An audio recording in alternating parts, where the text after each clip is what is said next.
out. Oh, what a horrendous castle to be looking at in the 20-second mark. You have to push in, you have to go for the swing. But look at that. Roll back. What year are we in? Rolling back the years. I'm telling you, Finker with nades means that Nesk is back. That's what I call 2019. That is going to put Liquid on a map point here.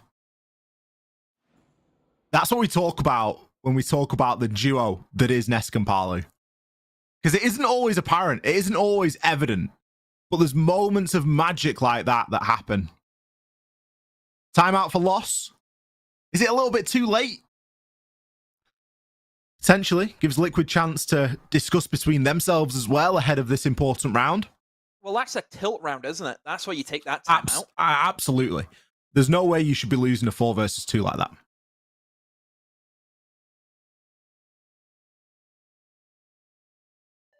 Just one of those things where you have it all in your hands and it just slips through.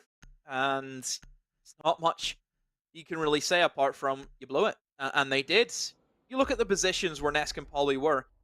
They were just together. And all they could do is swing an open breach and a doorway. That's it. It's not as if they're getting pressure from behind. I'm pretty sure they still had like a long mirror window as well to hold on to the single door and electrical. They just gave the kills away one by one by one. Even cameraman rotating below with the C4.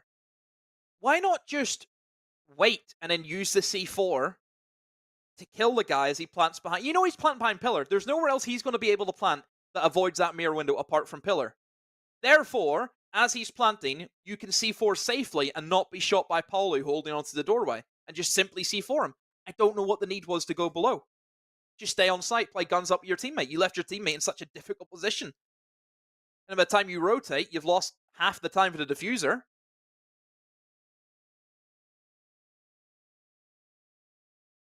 Seems as though the time has paused as well now. I'm not sure if we've got a small technical problem.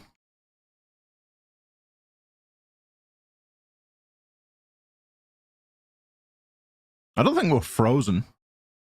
I think it's genuinely just paused. Yeah, we can see people changing their spawn locations.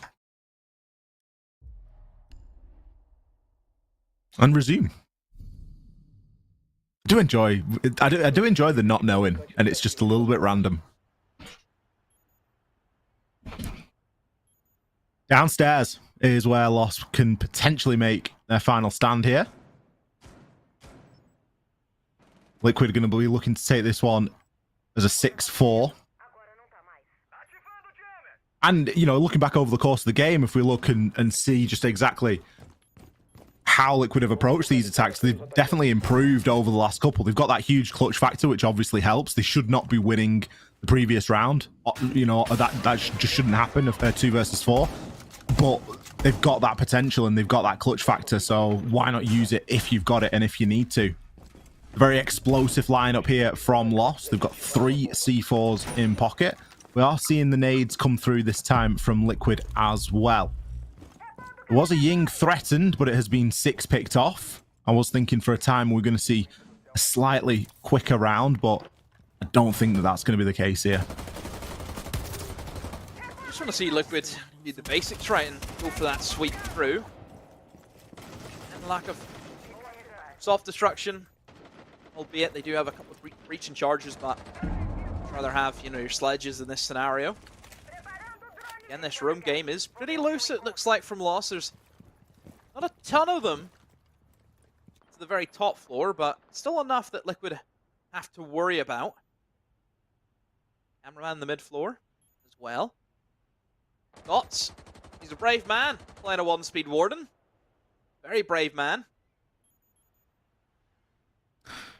First Warden we've seen today. Not something that you can usually say as you enter round number 11.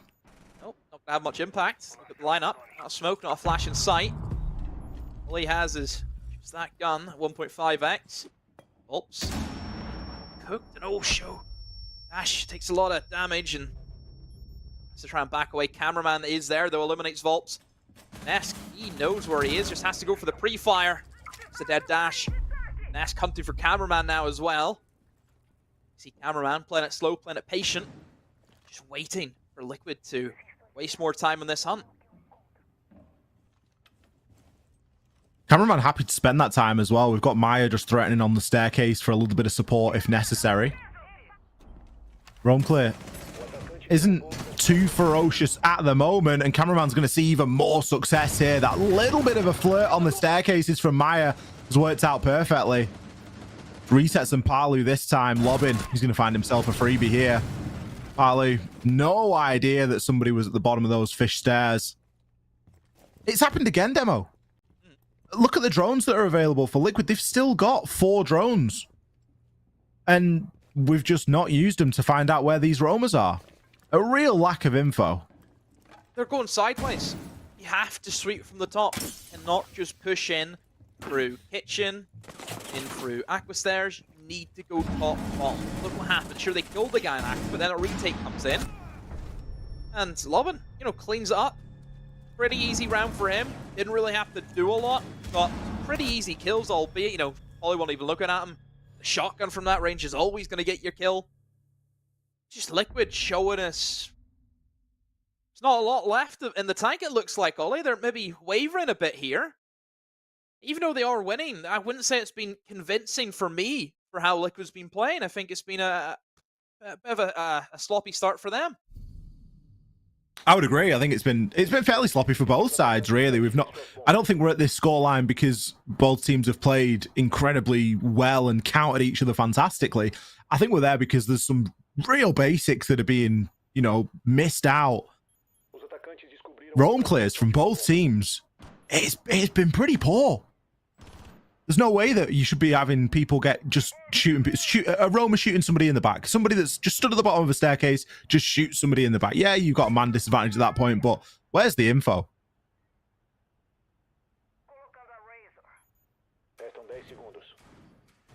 Still have one more chance, Liquid, to close it out here on Nighthaven. Or else overtime is where we'll be headed.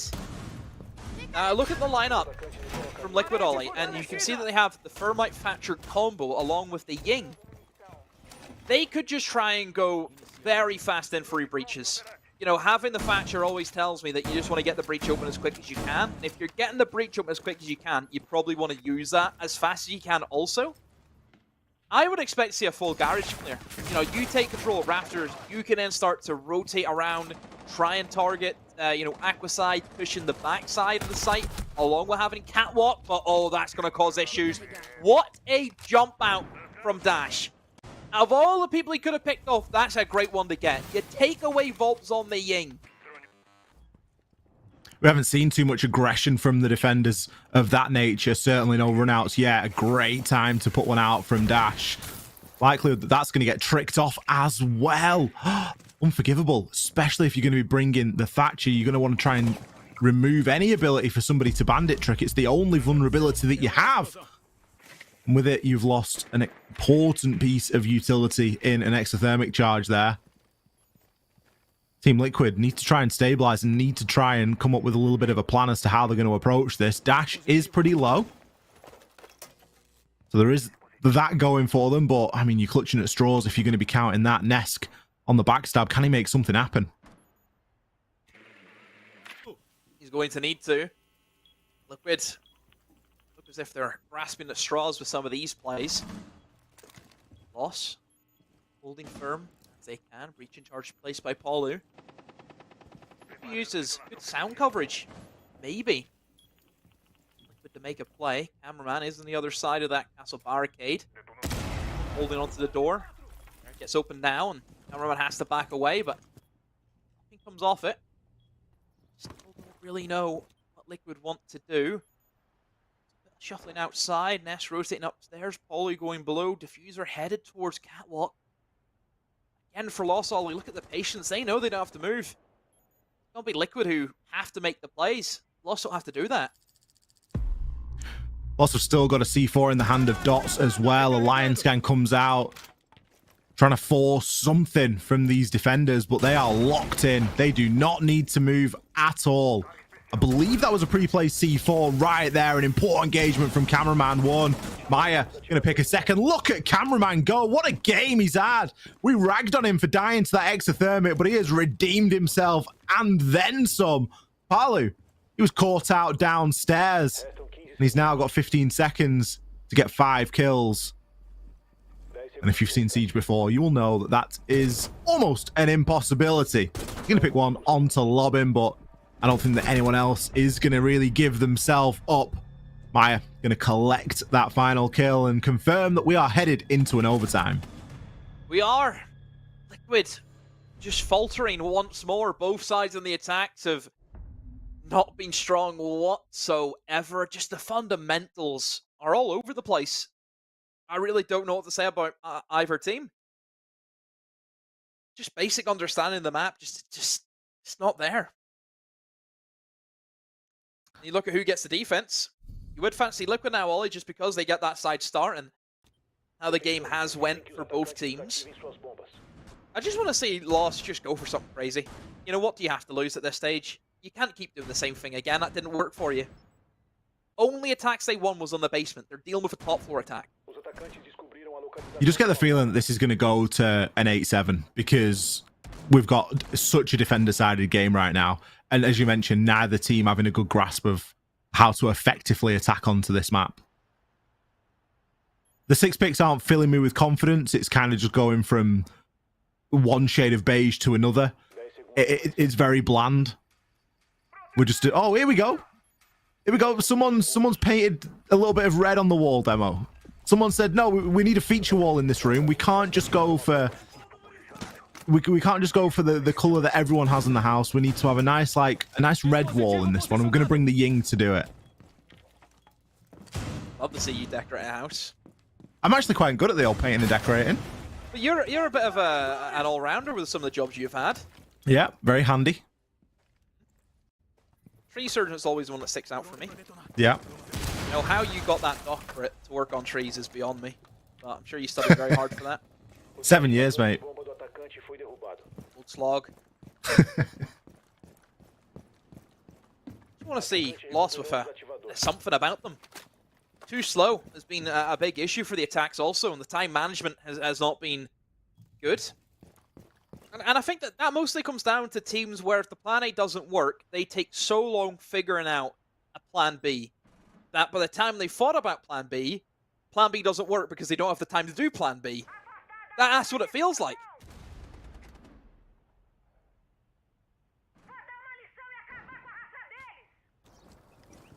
I don't really know what we're waiting for here as Lost. They just seem to love to spend a minute just not really doing a lot. We've got a breach open now, which is good.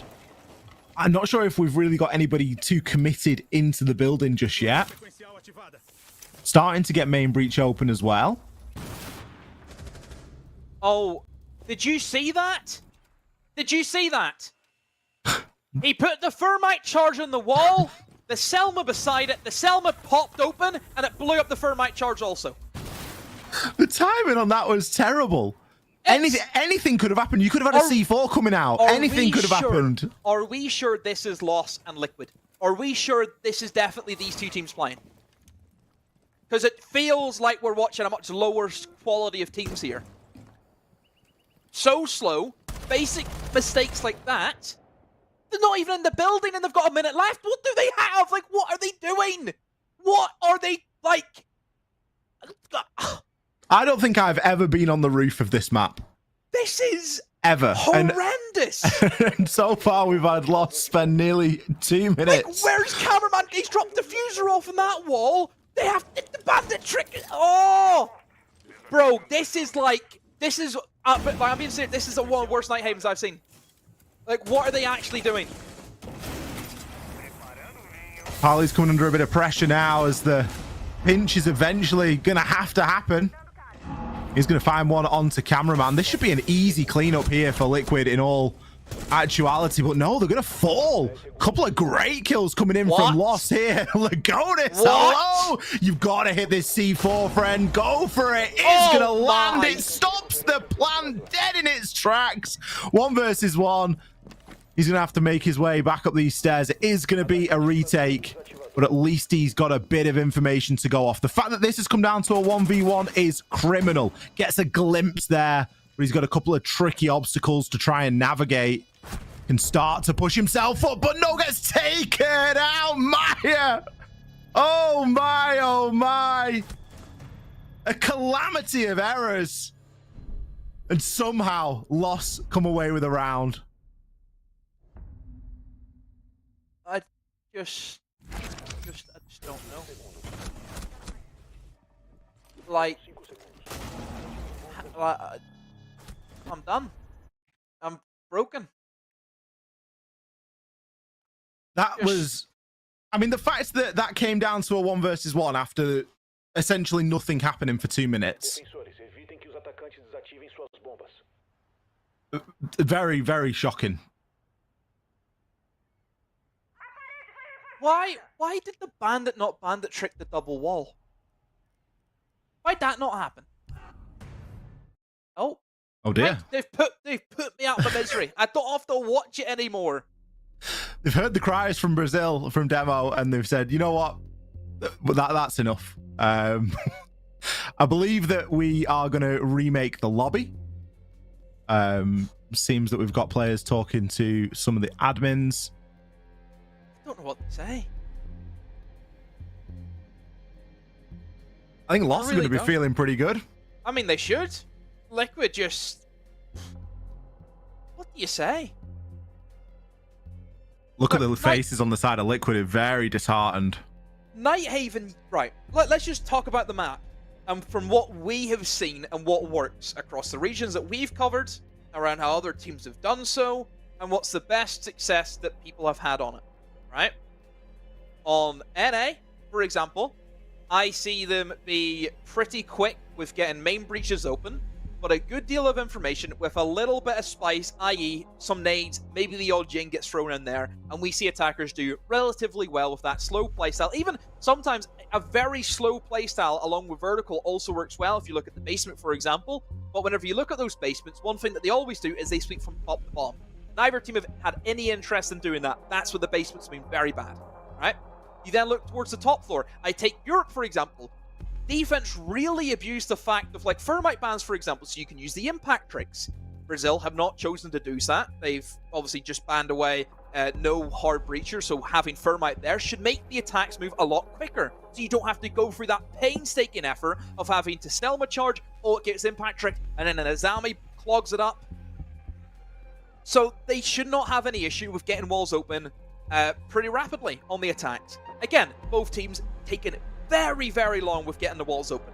Whenever it comes to the final execute, especially for that top floor site, nades below are key. There's a good number of positions you get naded from below, because there's a lot of soft floor in that site. We haven't seen a single nade kill, I don't think, this entire game. So both teams are really lacking on the utility you can bring on a nades perspective. Mid-floor obviously is up in the air. I think defense have a good way if they can hold upstairs. Attackers, if they can get control of upstairs. It just depends who holds that top floor. Both teams, I think, have actually done pretty well on those sites, either or. But it's just been the top and bottoms. Completely messed up, I think, the way that they should be playing. Where we're going to go looks to be downstairs. I just want to see Liquid go from top, middle, bottom, site, plant, win. That is the sequence. That's all I want to see them do, is just actually clear away the roamers. Because you know they're going to roam. You know that for a fact from Loss. Just Liquid, please. That's all I ask. Hopefully they've heard you. They're in a timeout right now. Obviously, we've just come out of the tech pause, straight into a Liquid tactical timeout. Things were looking good for Liquid a couple of rounds ago. Now they have a match point against them here, a match point for Loss. A win here would, for either team, would see us go on to Consulate, which is our second map, with Bank as our decider, if required. Honestly, with the way that this game's gone so far, I wouldn't be surprised if we see all three, just because there's not a lot separating these two. I don't know if that's going to change necessarily when we get onto a different map. There's been a good clutch factor from both sides, and that Liquid have had a fantastic clutch factor with Nesk and Palu going back to back. They had a nice little duo moment. On the flip side of that, we've seen good clutches from the side of Loss, most notably in the previous round. Maya picking up the plant in the 1 versus 1 and then securing the kill to close out the round. Overtime, so sides switch back and forth every single round, and now it is Loss's turn to defend here.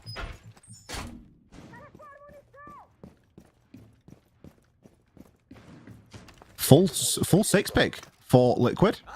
Yeah. A lot of changes.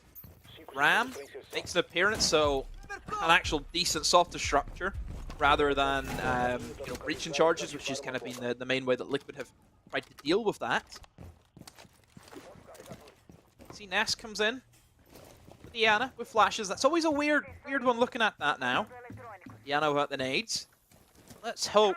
Let's just see if they actually sweep properly. I really hope they do, Ollie. It looks to be maybe just one roamer in the top 4. What I'm seeing right now. Oh, maybe 2. I think 1 guy in towards garage also. Maya, the roaming Mira by himself. Towards kitchens where he's gonna set, knocking on his window. I'm aware of that. It's better. I like to see this drone work. Find out where they are, Nesk above, and that's what we want to see. Yes, Liquid gets that first pick on a very important operator also.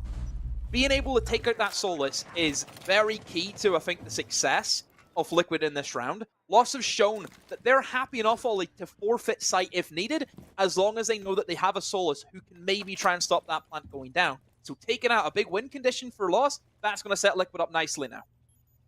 Yeah, they've played really well off the back of that info, haven't they? Whether it's been a Valkyrie or a Solus, either or. Volps is going to have to try and take this engagement now. The stun comes in along with the Lion Scan, but Maya, he's going to be the only player that sees some success out of that. We're potentially going to spend a second Candela at trying to remove Dash from the bottom of the stairs. And as we can see, that one didn't actually catch him. Palu trying to work vertically now. Dash will eventually get himself into a gunfight there. Another stun comes in and another one to be unsuccessful. Volps will find that kill though. It's taken a lot. 3 Candelas for 1 roamer isn't the best trade possible, but at least it's got the job done. Lagonis trying to make something happen now from outside. But his teammates are falling around him, and with his positioning right now, he's leaving Palu and Nesk in a bit of a 2 versus 3. Cameraman not wanting to move Maya. C4, and how has he got 2 of them? Sure, you've killed the down player, and then he gets away. How has Cameraman been able to slip through that? What an angle from Palu. But he can also not secure kills. Oh, Liquid, it's happened again. It's falling all around you. Agonis should have had Cameraman dead. The rights, he waited the entire round for him, and he got the opportunity. Completely fluffed it. Palu doing some very late vertical action. Let's see if he can get Lagonis down through the cargo stairs, but doesn't know if he wants to go for that. Maybe the hatch will be the option for them in towards Garage. Going to have to be Ollie. 15 seconds to go. Palu, you're going to have to drop with him. Lagonis has diffuser, drops in now in towards Animus, trying to face check. They have no idea where the players of Lost are. They're just tucked away in sight. One has to go down now. An open mirror window will face Lagonis. The swing in from Cameraman eliminates Lagonis, and there's no time left for Palu. Loss. Take away Liquid's map pick. They win Nighthaven. An ugly game from all sides, although it was not convincing from either team. But you have to give credit to Lost. They walk away with a win. They walk away with a win, and they walk away with a couple of standout players as well. Think back to the Cameraman rounds. Think back to the Maya rounds. They had some really big, impactful plays there.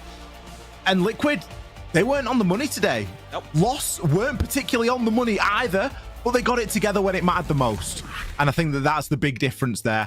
We didn't see that same killer instinct from Liquid today. We didn't see that ability to really work well as a team and to clear out those roamers. It looked as though there was some even communication issues coming out there in the way that people were slipping through cracks. We were using a lot of utility to deal with a little amount of roamers. 3 Candelas for 1 mute. Like, that isn't how you want to be using that Ying. A Ying's so much more than just clearing out 1 mute. So a very, very strange game. Quite a frustrating game to watch, I think, and probably even more frustrating game to play in. I think Liquid needs to try and reset that mental here ahead of that. And for Loss, obviously, GG's, you've won your opponent's map pick. Yeah, and they go in the Consulate now, which it is always a strange one. And now if we go from Nighthaven into Consulate, both maps play very differently. Consulate is a lot more faster, which I don't know who that suits after seeing Nighthaven, where both teams were very, very slow. So hopefully the pace will pick up a little bit more. But whenever I look at Consulate, Ollie, as long as I can remember, that's always been a Liquid map. You know, before the rework came in, before it was added back into the pool, that was where Liquid, that was their fortress, that was their stronghold. Well, we'll have to see if it still is. We're going to cut to a break. We'll be back with our analysts and our desk to break down map number 1 and set us up for map number 2. Don't go anywhere.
Eight to 6, and Los take their opponent's map pick. Liquid is left scrambling in this best of 3 quarterfinals in the Brazil LCQ, and this only diminishes their hopes and dreams of making it to the Atlanta Major. CDAPS, I think coming into this, we said we're looking at Los speeding things up, we're looking at Liquid slowing things down, we were expecting them to meet in the middle, but Los comes out on top.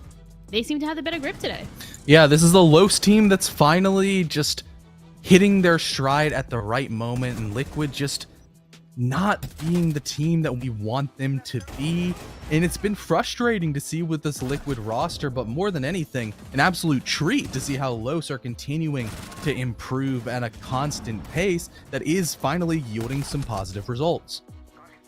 Now, Lurs, after that game against FaZe, we thought potentially it could be a one-time thing. We were wondering if this was more down to the fact of FaZe maybe not showing up as much, or whether Lurs just had a really good day. But the fact that they're bringing it around again consistently this time around against a team like Liquid brings a lot of hope forward for the Los fans, because next map is their pick, and the strength that they've shown here, I can only wonder what Liquid must be thinking.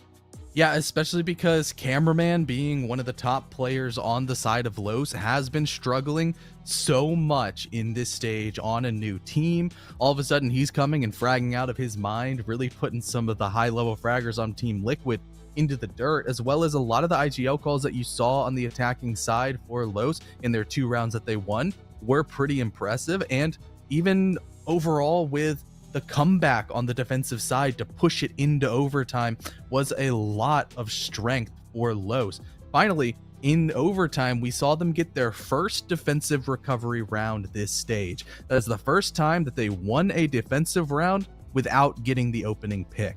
And as an IGL, I feel like it falls on your shoulders if the initial plan on a defense does fall apart, to really try to make an adjustment. And it seems like Cameraman might be finally hitting the stride.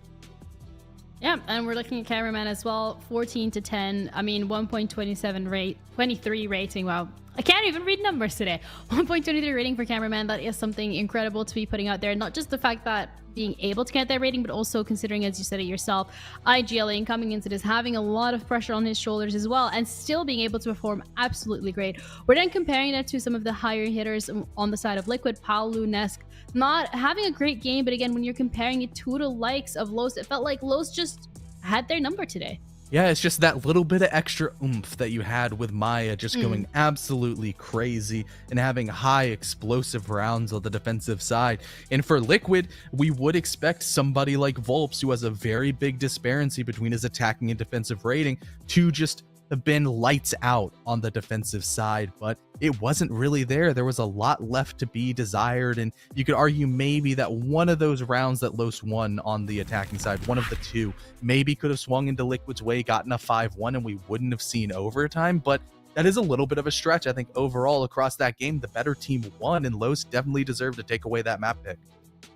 Yo, the better team wins.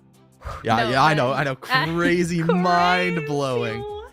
What's going on? The better team wins, but no, Los has really shown up as the better team today. You're absolutely correct, and it's a deserved win for them. And the fact that they have been able to do that on Liquid's map pick is what is concerning to me, because the next one is going to be Consulate. And when we're looking at Consulate, it is Los's map pick. So to me, that means that they're comfortable. They've seen something from Liquid on there, as you would put it, C-Labs, that they would like to exploit. And I'm worried. Yeah, it definitely is worrying, because sure, Consulate for Los does have a pretty decent ban rate, but it's definitely more banned by the opponents as opposed to them, and still unplayed. So it's uncharted territory that Liquid can't have any inkling of what Los are going to bring to this map, as opposed to Liquid, who went to this map twice in the LCQ Swiss stage. Sure, it was against a 7-0 against I Will Never Lose, IWNL, so who knows how much, but even though another win was an overtime victory against MIBR, that's sort of another red flag for me, because MIBR, they didn't even make it to the LCQ. They fizzled out. This is not as strong of a team as Los, who are coming out, and maybe they saw the VOD of Liquid and said like, hey, we can definitely apply what we know on this map of Consulate and counter them out. Yeah, that's even more scary now thinking about it. Also, why is your name I Will Never Lose, but then you lose?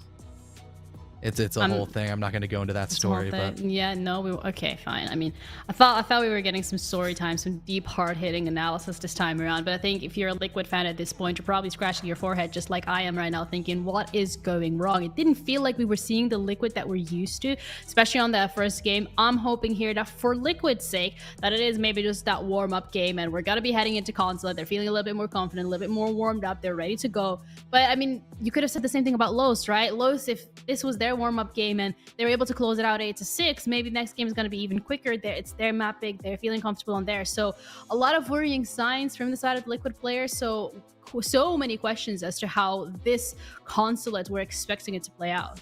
Yeah, and it's just really scary for Liquid if you're going to be going against somebody like Maya, who is now even warmer than he already started, and maybe some players like Dash and Dots on the side of Los are going to be hitting strides with Maya. All of a sudden you have that 3-headed Cerberus dog of Los that is absolutely terrifying, but equally so, there is the 3-pronged attack that we would expect Liquid to have with Nesk, Paolu, and Volps. They were relatively quiet and definitely not firing on all cylinders and pushing the potential that we expect out of them. Hopefully, you know, just for viewership's sake and everything, that we just see Aw. all three of them on both teams just going absolutely crazy, because that would make a phenomenal match. But right now, I'm really not confident in Liquid's ability to bounce back. It's a little bit of a scary situation to be in, but for the viewer's sake, I completely agree. We do love our viewers here. Thank you guys for tuning in. So let's bring in our casters, because we also love our casters. This is going to be Demo and Ollie, and this is the first time today that you guys are going to be seeing their faces. So, hi Ollie, how's it going? Hello. I'm doing really good, thank you. I think I definitely needed a moment after that game, because that was something. And I know that Demo has probably got some even stronger words. You can tell it by his face. He's like, Yeah. he's ready. Demo's disappointed, aren't you? I don't want to say anything. What I've said, you can go back a couple of minutes ago and you can see everything I thought of that. So I just want to move on. Can we just move on? Can we just, move in the next map? I think that's best for Yeah. everyone. I'll tell you what, You the think- next map better be good, because if it isn't, then I think Demo might lose his mind entirely.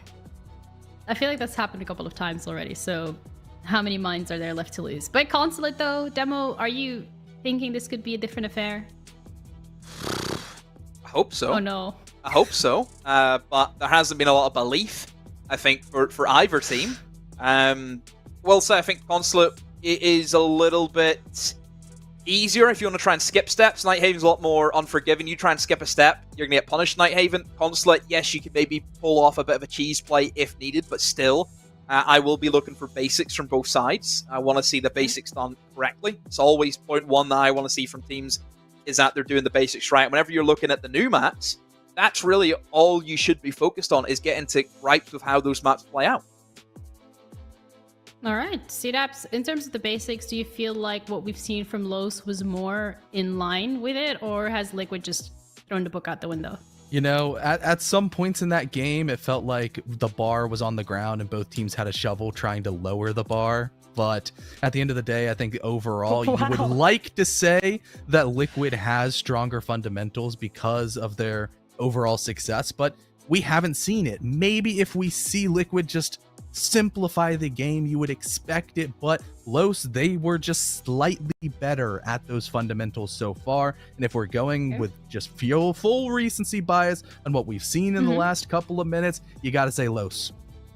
Well, I mean, don't sugarcoat it here. A shovel to lower the bar. You heard it here. Quote it, tweet it, frame it from CDAPS. We're going to be heading over to a quick, short break, and we'll be back with the first map.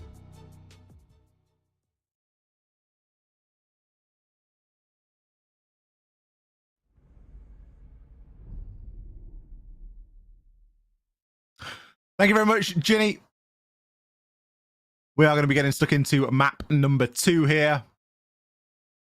We saw a bit of a huddle there, Demo. Team Liquid getting their heads together, seeing if they can come up with a solution for the problem that's facing them right now. That problem being basics. Something that we saw a distinct lack of from both sides on Nighthaven. I'm willing to give both sides a pass, because Nighthaven is a new map. Now, you might think that Consulate is a new map, and you would kind of half be right. It's been reworked, so the basics and the fundamentals of the map remain, but a lot of stuff has been changed on it. Now, that has meant that we've seen slightly new ways of approaching things, slightly different things that have come into meta. But overall, I'm expecting Liquid to be a lot more switched on now after that first game, after that first map, should I say. And for Loss, just work off the back of that momentum. They've won their opponent's map pick here, so they are stood in a pretty good stead. They are. You would expect to see Loss, win their own map pick. And, you look at the bans right off the rip, it's very similar to kind of what we've seen from Nighthaven. I think 3 out of the 4 bans are pretty much the same. Obviously, the Ying ban comes in. It was Dokkaebi the last time. But Liquid still pretty aggressive in terms of going for that Buck ban again. I didn't really think that the Buck would play too much of a thing. Like, Buck bans are weird. Because what does Buck do that Sledge doesn't, or even what Ram doesn't? It is strange, isn't it?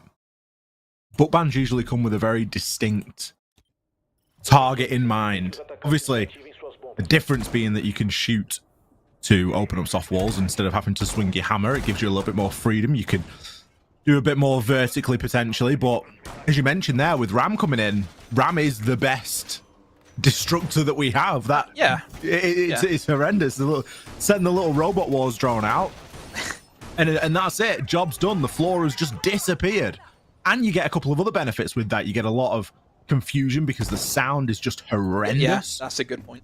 So you can often make a play whilst that's going on. Use it to get a plan down. Use it to make a play. Tons of different things. Yeah. The only thing you would say is, oh, well then I suppose you take out a soft destructor who can also bring in hard breach gadgets, which would be probably the only thing you would pick up on. But I really don't see that playing a big part. I really don't. And on a map like Consulate, there ain't too much hard breach that you really deal with, apart from really the basement, which actually, yeah, you would expect to see a fair bit of hard destruction for that. But whenever you're looking at top floor, you open up maybe a single breach, and then maybe the wall that leads into yellow stairs, and that's it. There's not a whole lot else that you really see be prioritized by the attacks in terms of hard breacher, so I don't really know why you go for the buck ban. Yeah, very puzzling.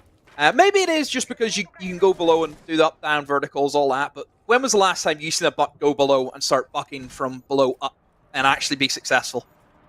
It really isn't something that happens all the time, is it? No. There are a few spots in the game that I can think where it's really handy to do it. And one that comes to mind is on Cafe when you're doing Cocktail. But this isn't Cafe, so then why would you do it? This isn't Cafe. And the previous map wasn't Cafe either, so... He's got an LMG. He's crazy. This Hang on a minute. You were calling Nesk out for taking the spear because it's no good, and now we've LMG's also no good. But now we've got Finker LMG and Lobbin's now the crazy one. Actually feels as the shotgun's your best bet sometimes. Especially the way shotguns are at the moment. Exactly. You know, if you aim in the sight, it will chunk you down from a good distance as well. So certainly options, but I suppose you want to bring in the nades. And also, the heal's actually a really good ability. I actually really like the heal. Being able to stim yourself up and also your teammates, and also be able to revive yourself and revive your teammates at a distance. It's a great little effect to have, and it's just sad that, Finka fallen out of the way because she didn't have nades anymore. We never really got to see those interactions, but with her back now, hopefully we'll see the stims play a bigger part now in a lot of these rounds. Not sure if Dots knows that somebody is behind that deployable shield or not. He's probably got a good idea, but it is causing him to pay a little bit more attention before just being able to push through and forward and gain more information. That single shield's doing quite a lot of work here. We're actually going to start to see a plant attempted. He has been allowed to cross here. Nesk is still dug in behind that shield and that vendor. Resets. He's going to find the first onto Dash. Nesk is in a fantastic spot here. His only vulnerability is nades, but there's no nades left. Look at that for a great shot onto Maya. He's almost single-handedly going to stop the push just from this single spot. He's picked up two. He's got one left to find. It's going to be Volps credited. A flawless for Liquid to kick things off here on Consulate. So easy. So easy for Nesk. And you just wonder, how is it allowed to be so easy? There's nades. There's Flores drones, Ollie. Just did not prioritize that whatsoever. If they'd got rid of that shield, I actually liked what Lost were doing with that attack. See the way they were using the windows in that single breach to pop in the Grims over the top? I think that was a really good way of using the Grim, being able to clear out meat and then move in for the site. But without clearing that shield, Monty doesn't really have any backup. Monty was stalled out by the smoke. Sure, you can just take your time, stall at the smokes, but as long as Nesk is there, there's no one helping that Monty whatsoever in terms of getting that diffuser down. So I don't know why they didn't go for him. I think the opening pick was onto Flores, so the Rotero drone use was pretty limited. And I don't know where the nades got thrown. Well, they definitely didn't get thrown in Nesk's direction. Plus, he's playing a Wamai anyway, so it might not have even mattered. Great little shield. I think that's and to be fair, if you're watching at home, that's something you can take into your own game. Just make sure you're a Wamai. If you're playing behind that, that's the only thing. Just make sure you're a Wamai, make sure you've got a shield, and see what happens, because you're probably going to pick up a couple of kills doing that, and if your team are able to play around it a little bit, it's a very difficult place to root out. And if you ever queue up against Lost, you'll know that'll work all the time, so certainly go for it. Seen quite a fair bit of Twitch today as well, Ollie. I think that's just because we've seen a decent amount of mirror, just to try and counter them as best as they can, and goes to Twitch drone. Will that get the mirror window? No, it looks as if it got shot before it was able to make a dent.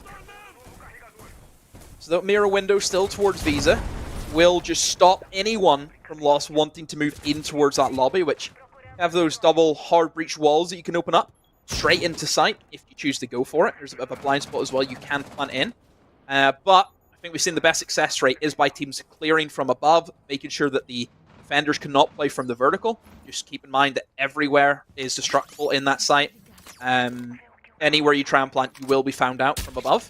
So you really need to try and take control of that top floor before you start thinking about pushing in for that plant. That's what I want to see Lost do now. And Liquid know that. You know, Liquid have brought in operators like the Solus, knowing they can play around that soft destruction. Jump, pop spiral, accompanied by the Dokkaebi call. Lost are straight in. Maya will find that Solus. A great pick to go for. That Dokkaebi call, Ollie, really helping out Lost just with that information game. It was everything there for Maya to make that pick. Dokkaebi call still ringing out now, as we do see a stim come out as well. Just going to give people a little bit of a boost, but not enough for Lobbin to stay alive. A dreadful challenge from Resets. Again, they're getting turned and burned on. The second time that's happened here today. Palu with a real couple of important engagements. C4 from Lagonis. He's now going to have to transition and get himself upstairs. He is on the pulse, so can obviously gather a bit of info as he goes, but with only Palu on site, he can't afford to leave him on his own there. There is still a little bit of information kicking around. But Lagonis not really playing with Palu right now, so leaving him very susceptible. There's one player you can afford to leave on their own. It is going to be Palu. Very capable of making this happen. Not overextending too much. We can see a plant starting to be baited now. Lagonis has gone from bottom floor and worked his way all the way to top. Great rotate. Dots is going to pick off onto Palu, but this rotate might be enough. It all depends on the plant position, but look at that from Maya. He started the round and he'll end it. Great bit of action on the reverse vertical. Barely got a glimpse of cameraman before he was trained onto him. Oh, he's not going to be happy whenever he comes back and watches that round. Lagonis, there's nobody upstairs. There's no drones watching you. Loss had no idea the pulse had retaken above the verticals. If he had just waited for that diffuse Q to go in and then killed the diffuser, he would have had that. But just exposed themselves too much. Oh, he's not going to be happy whenever he goes back and looks at that one. Still Loss. Be happy enough to take that first round. It was a good roam clear. I think the Dokkaebi calls really helped them. Certainly an operator that is also pretty prevalent in the current meta, Ollie, whenever you do want to try and play fast, and especially with on a map where there is going to be a good amount of roamers. Dokkaebi, great pickup. You could argue that pretty much everyone is a roamer on Consulate, just because there's so little that's 100% safe. There's nothing really that you try and anchor into, and if there is, you've got to make it safe. You've got to bring a mirror, you've got to reinforce a wall, you need to bring a shield, or whatever it might be. That's just my feeling of the map. I don't feel like there's like a guaranteed safe haven, like, yeah, you can just sit here and you'll be alright. Solus above. Big issue, as we know. Even the pulse, a lot of information being gathered by Liquid early on. They can see where the attackers are looking to stem their attack from, and it will be towards the backside. Still, there are a number of players still towards that front side. Also, no surprise here to see the Ace brought in, open up that breach, give them a little bit more of an impact there. And also the backside will also be opened up. I don't know if I'm the biggest fan of teams pushing in towards the back. I don't think it gives you a whole lot. From an attacker perspective, of seeing just the direct sights along with taking vertical be the best success rates, and I think nearly every time I've seen teams try and push the back, it just has not worked for them, and it looks as if they're going to add on to that stat line again. Ollie is loss have already lost one player, and you see that Lobbin is towards that backside, but no one's with him, and he cannot break through those two defenders who are just sat, tucked in deep. Esk finds another. Cameraman off the board. This is looking good for Liquid. Loss. Again, prioritization of that vertical destruction is not being huge diligence that needs to be done. Oh my goodness. It's GG. At that point, I think if you're dots and you've died that way, you just go, yeah, you know what, go next round. There just really is what it is. Lack of vert, you mentioned there, the backside push isn't always successful. It can be very difficult to pull off. I think you've got to full commit to it. If it's either backside push or vertical and frontside push, you've got to go for the vert. It's so powerful. The hatch in that room is disgusting. It's the common denominator.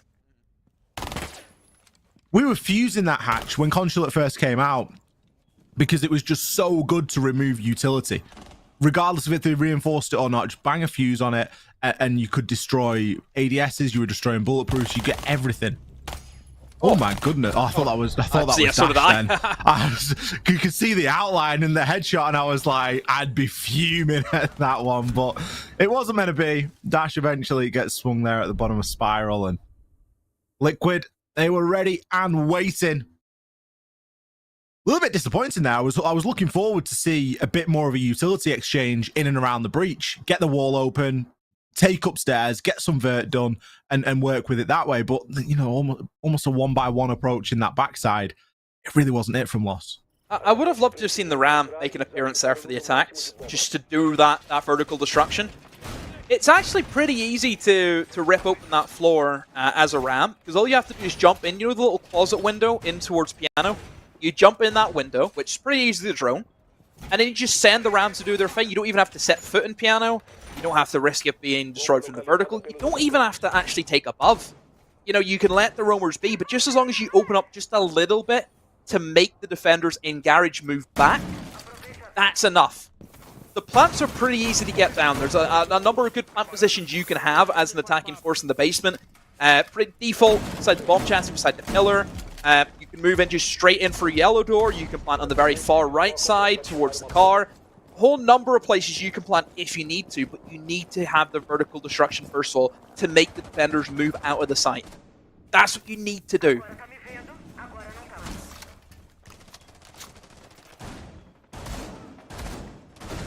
Round number 4 approaches them. Liquid are going to be still just in the late round setup of this site, still making a bit of vert and shotgun holes. You have the Gridlock appearance this time. I believe it's the first time we're seeing Gridlock nades. I know we saw Gridlock picked a couple of times by Palu on Nighthaven. But of course, for anyone that hasn't seen the patch notes, just to bring you up to speed, we have lost nades on Iana, hence dots with the smokes. And we have gained nades on both the Finker and the Gridlock. So expect to see a lot more Finker and Gridlock. Now I'm guessing that they've brought those nades because they are going to try and deal with Nesk this time. They haven't got the Monty, but they still need to deal with that shield.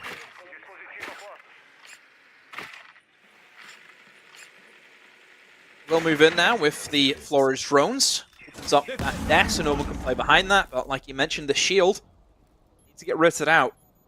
Just send another one down there. Dash, nothing really stopping you from doing so on the Flores. Up below has the nades. Cameraman also with nades. So try and get a pick if he needs to. Will cover off the flanks as well. So what you want to see, this is much better. Loss, prioritizing the strong positions. Dash. Get that shield. Still, that shield remains standing, Ollie. I'm starting to worry, because he's no more Flores left. Yeah, I'm really wondering what that last Flores drone was in aid of, because it didn't seem to do all too much at all. He opened up a floor angle, but you don't hold flank from that, are you? I don't know. I think that Nesk in that position is far more valuable. He's left it now, and he's actually going to lose a challenge on those main stairs. And that's one way to deal with the shield. Just bait him out of it. Kill's now going to come through. Volt successful on a C4. 4 versus 2 here in favor of Liquid. Cameraman caught out on the proximity sensor there. No real reason for Liquid to move right now. Palu forced into making a challenge. Dots is actually going to be trying to get that plant down.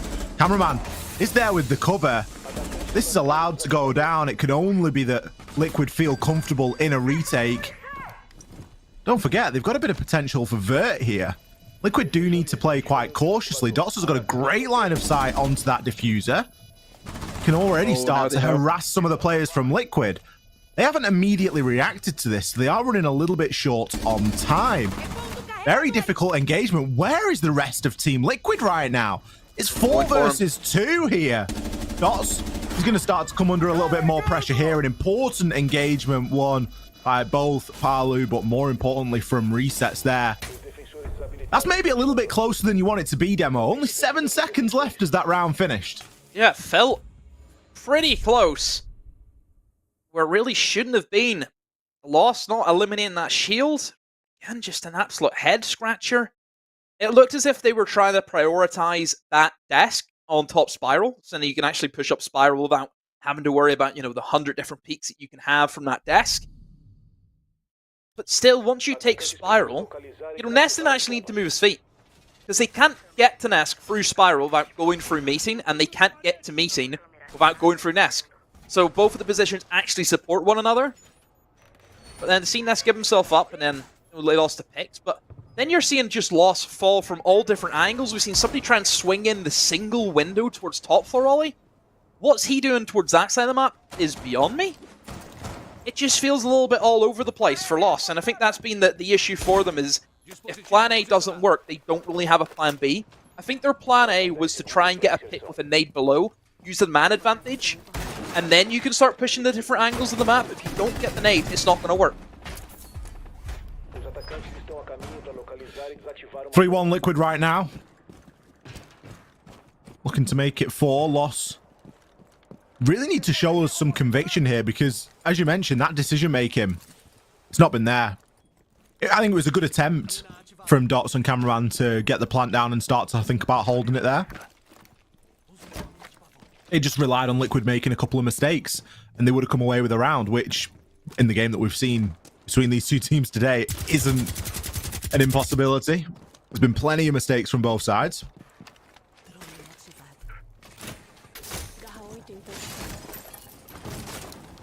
See what the plan is initially here. Now going to be looking to push this backside once again, but yeah, I don't know about this. It's got so much information. Oh, no, no. Oh, that's gone. That's a gunner. Unlucky. Oh, he's got a backup, never mind. I mean, still, lost the first engagement once again. I just don't agree with, taking really that backside whenever you know that there's going to be a full fight for it. You're going up against mirror windows. Whenever you're looking towards a split bomb site, again, vertical pressure can be applied so heavily. And yes, I know that defenders are then going to play in with the C4s. But, what's to say you just can't kill them as, or bait out the C4s, whatever you need to do. Once again, for Lost, they're coming up against those brick walls. They try and push in towards the back. It just feels as though, Ollie, they're just trying to get in a position where they put the Ossa shield down and plant behind it. They're trying to almost, again, make it really easy for themselves. But we know Liquid, they're not going to let those easy plays, fool them. They're going to be ready for them. Volp's the great rotation there. Looking to pile a little bit more pressure on here. Palu's actually been revived in his location as well. Minute left on the clock.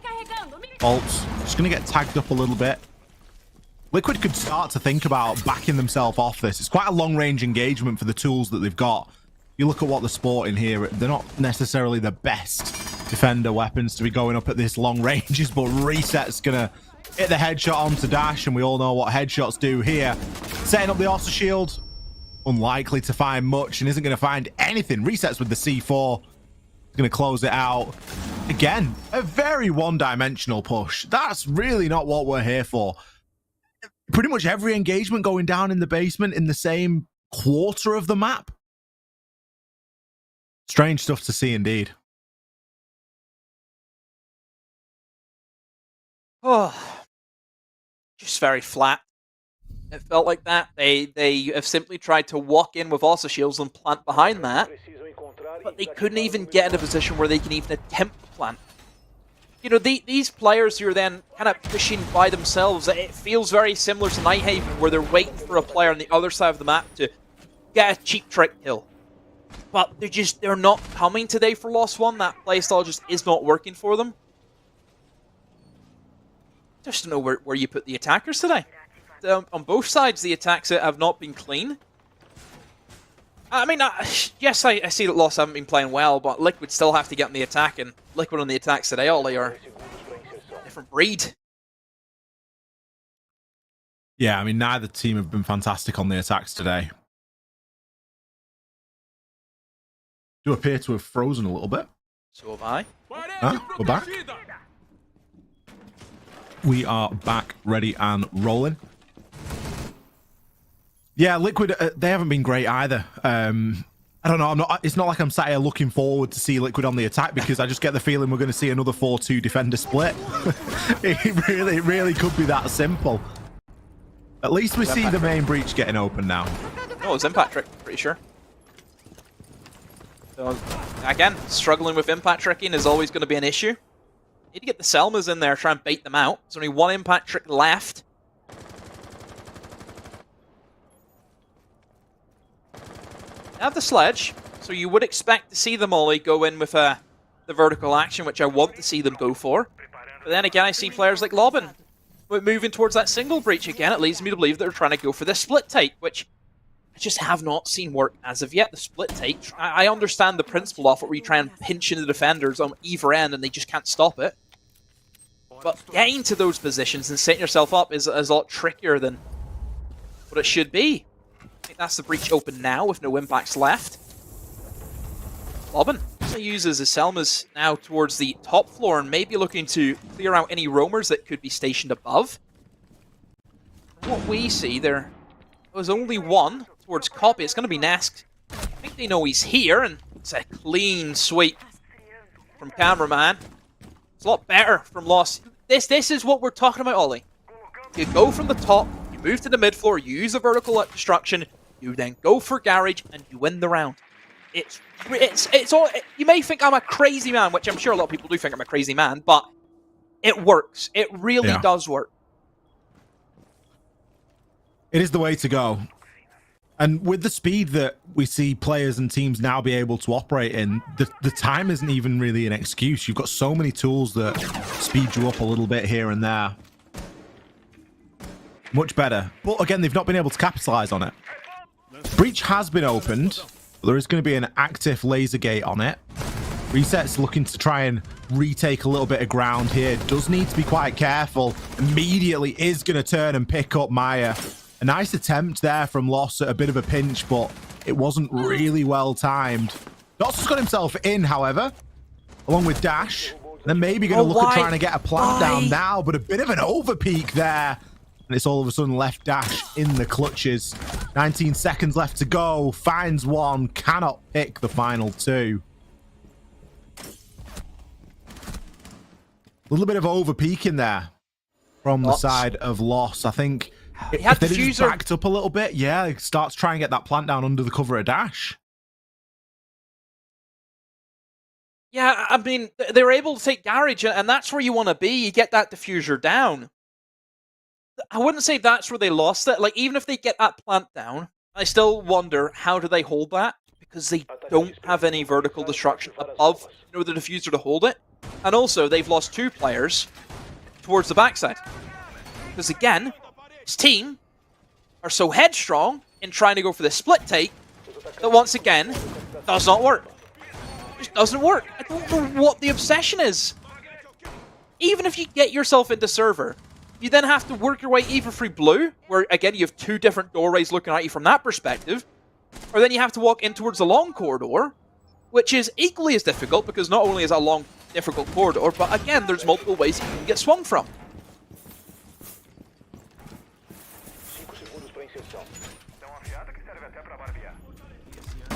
At the side switch now, Liquid, they are on the attack.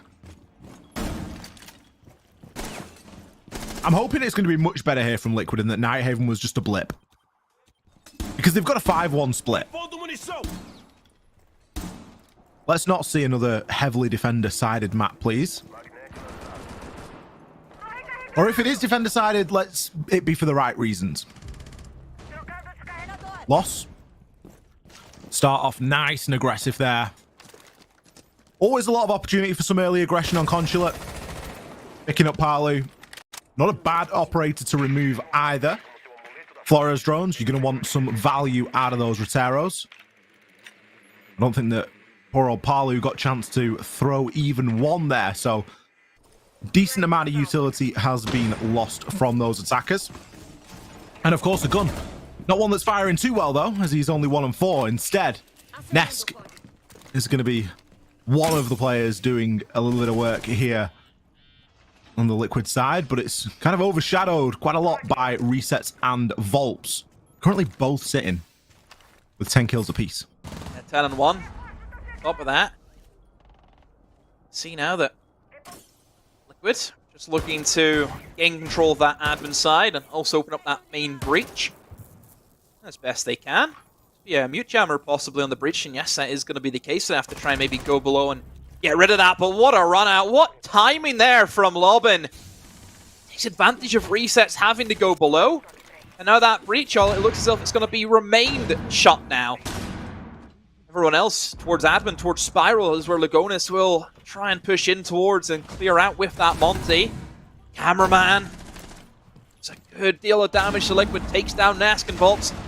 The SMG in hand has to run straight through the middle of the site, and he's been smoked off back to Lagonis. A one-tap there from Volts, but more smokes go in. Lobin's there with a flank. The pistols from the Monty does not work out. And Lost, they take their first defense. All off the back of that aggression from Lobin as well. Think about those couple of kills that he was able to get there. You kind of got to feel sorry for Liquid, because I don't think that they were, I mean, maybe not feel sorry for them, but I don't think that they were expecting Lost to come out quite so brazen there. Volps, an incredible showing, especially on the SMG. It just wasn't quite enough. 5-2. Lost drag one back. They've already done as well as they did on their attacks, and they've only played 1 round on the defense. Going to be going down to the basement now to see if they can hold on and start to chain a couple of rounds together. Liquid aren't far away from finishing this game on paper, but the side swap is so big. You really can't underestimate that. There's a very real possibility that Lost just pick up 3 rounds here, level things up, and we end up in another overtime game. It really does all depend on Liquid and the way that they approach these attacks moving forward now.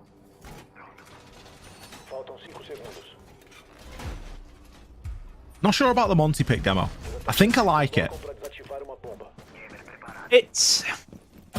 I always look at Monty and I think you've got 1 or 2 plans that you want to go for. One, you're struggling with roamers, which is really difficult to judge because they didn't even attack it, beforehand to see if they were struggling with roamers, and they still did struggle with it, couldn't clear Lobin away. Or 2, you are using that Monty as the perfect way of getting an easy plant down. Remember, Monty puts shield in his back, that gives you, a decent amount of cover to try and get a successful diffuser down. I actually like it. I've talked about it before, teams going for the back, I'm not a fan. But whenever you actually do have the Monty, it's one of the safer ways if you do want to take control of the back. Mostly because, 1, it's a big room, so having a shield right up against you means you can face check those corners with ease. And 2, defenders are terrified of Monties. We know that. You see a Monty coming towards you and you're by yourself in a big open room, you're out of there. So it does add that fear element to it. But I still need to see the vertical destruction. I still need to see that. But look where Nesk is. I don't think he's going to be doing any of that from a basement level. I don't think so. Lobin's out on the prowl here. Ooh, Volps. Timing. Siege timing right there. Although he does redeem. Lobin went for the double dip. I mean, that's siege timing, and then there's actually a misplay. That's your siege. That's your siege. They swing you back. Yeah, and Lobin is misplayed there, but at least Maya is there for the trade.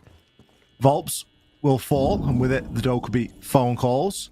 There's going to be one that's just finishing now. Maya's actually upstairs above the hatch. You could pop the hatch and kill him. He could easily drop down onto Lagonis here. If Cameraman gives him the go-ahead, that might be exactly what we see. He's just got the bailiff waiting nice and patiently. And now, what do you do on the shield? Lagonis is stuck. Needs a little bit of support here. Ness came to try and help him out, but look at that team play. Maya, he had a standout game on Nighthaven, and he's doing the same here and now. Cameraman, he's ratting it out with the best of them proned, waiting for either resets or Palu to push. It's going to be resets. Palu trying to make something happen with this DMR, but he gets sat down. He didn't land a single shot then. And Cameraman finishes things off onto resets. He was full white flashed at the time, but it did just dissipate in time for him to finish and collect that final kill. Much better from Loss on this defense. They're showing real great restraint and some fantastic teamwork, Demo. I thought it was brilliant. I love that little play. Monty he kind of looked at both of them and said, well, what do I do now? You had the hope that Paulie was able to help you there, but Paulie loses engagement and you're a dead man. And not only are you a dead man, you're the dead man with the diffuser. The other players from Liquid were able to take sight. Doesn't matter. As long as you don't have that diffuser, you can't plant. So for Loss, it was quite easy for them just to leave the site, play close with the shotguns, and win the round. But yeah, you have to highlight that pocket play, just using that teamwork, open the hatch, drop in, clear the Monty. Yeah, great initiative there from Loss. And once again, Ollie, gotta say it, these split takes, these back takes, just. It's just a better. What an advertisement for me to say I hate those kind of attacks. They're fraught with danger. Haven't seen it work yet. There's so much potential for things to go wrong, and like we saw then in that round, the defender's ability to retake behind you is scary. There's 2 hatches at the back. No, obviously you have the staircase you can rotate down, but 2 hatches you have to also watch out for. We've even seen people jump out the Visa window and then in through the breach. We've seen that before. Just too much to deal with. And even I just feel that trying to like face check all those different angles and corners and shotguns are rampant in that area. Oh, Cameraman, you should have known that was coming. Whenever you see the impact EMPs and Selmas go down, you have to know that the nades are going to be following. That was pretty simple for Liquid. Get the breach open and also get a kill as a benefit to them. Not a bad start. Liquid haven't been the greatest on that opening engagement so far on the attacks. They've got the breach open, but Lobin's got a real nice angle onto it.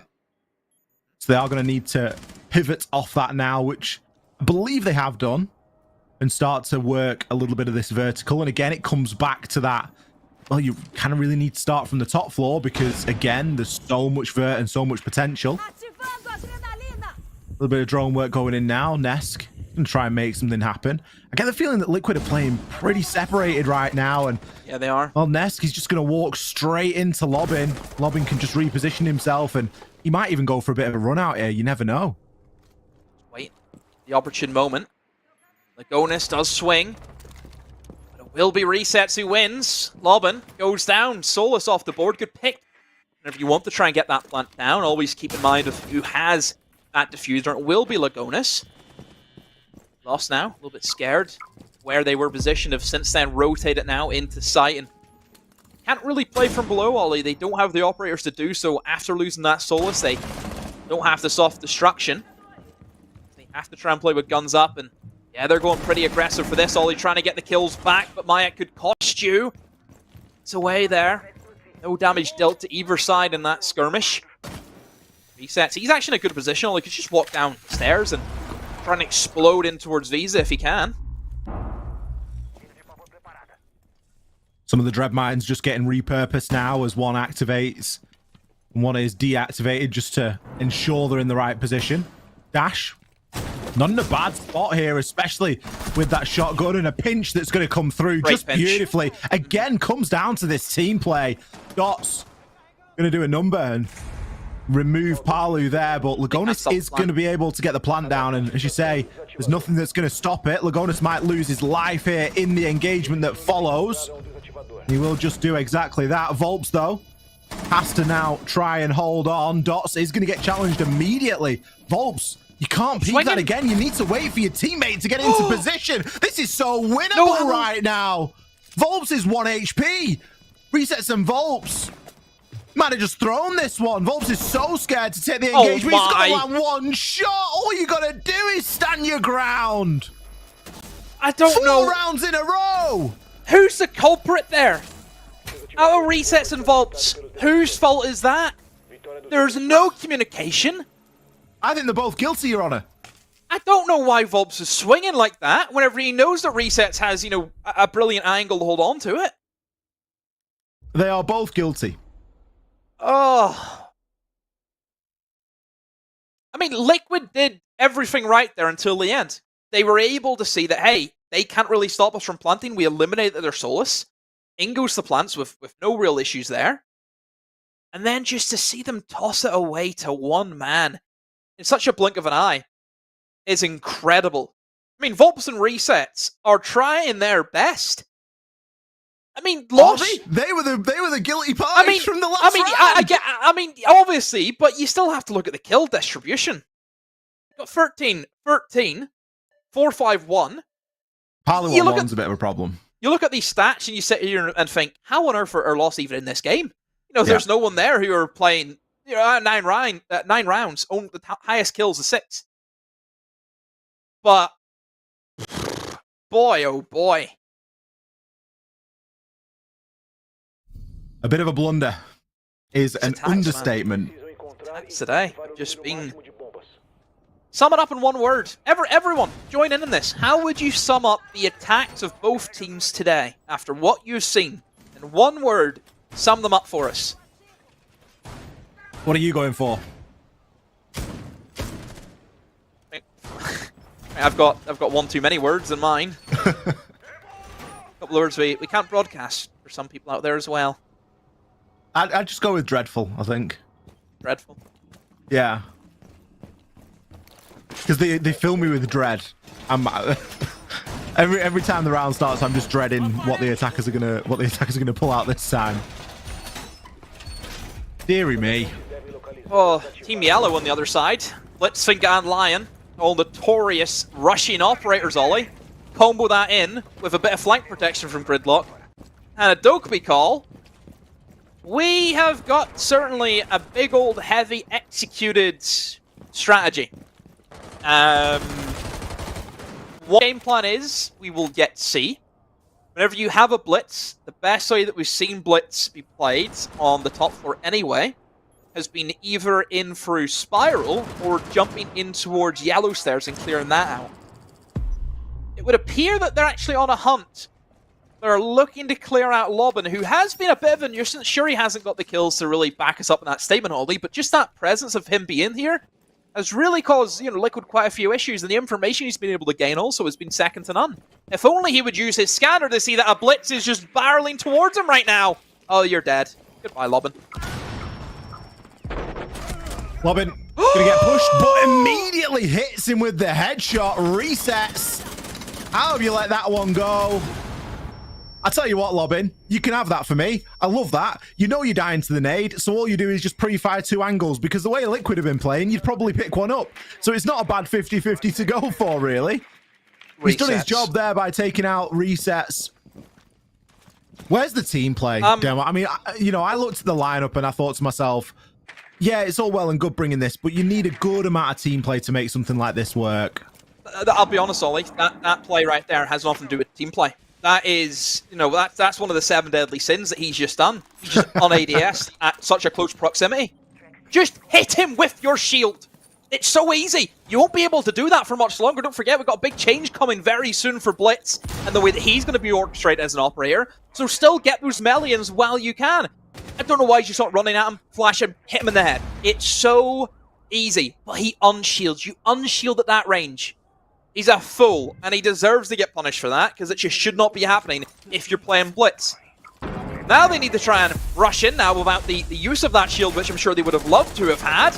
But look at this. Everyone from Lost is standing firm. The jump-in comes in. They're trying to push in towards Baguette, but Dots on the shotgun is running riot. Lagonis, he was trapped all along in the Frost mat, and Cameraman catches on to that. You almost got to see the mechanic where obviously Frost now, you can get yourself out of the Frost mats after a bit of time, but Cameraman still makes it work for him. Loss has evened it up 5 rounds to 5. Liquid in their attack today, Ollie. What can you say? What can you say? Neither team has attacked very well today at all. It's difficult because we expect a bit more out of a team like Liquid. I think that's fair to say. But hats off to Loss for that mental fortitude. You know, going 4 rounds down, a 1-5 split, and then to come out and pick 4 up in a row. You're back in this now. This is your game to win. It's also their map pick. I didn't really mean too much on the attack, but they're at least leveling Liquid's performance so far on this defense, at least if they pick up another round. They'll have bettered it. We'll have to see what round 11 has in store. To be honest, I feel like Lost take the whole thing now, because Liquid just look completely head lost. We've seen a blitz rush round after the tactical timeout. How many times do we say a team is good for a round after a timeout? Usually you take a timeout as a team and you'll pick up the next round, regardless of attack or defense, because the coach gets involved, everyone gets a moment to breathe, and you can come up with a bit more of a clear strategy. You can get over something that happened in a previous round, whatever it might be. A timeout is usually good for a round. Liquid's timeout hasn't been good for a round today in either game. Just need to see something better from Liquid, because this game is slowly moving away from them. I say slowly, it's actually happened pretty fast. You know, blink and you miss it, all of a sudden Loss are back in it. After a 5-1 half going in favor of Liquid beforehand. Bandit trick works out well for them, and there's a C4 being primed by Lobin as well. We'll continue on with the bandit tricking, but Dotch, you need to be ready to cover Lobin. There's a player towards the yellow doorway. Could just go for the easy swing.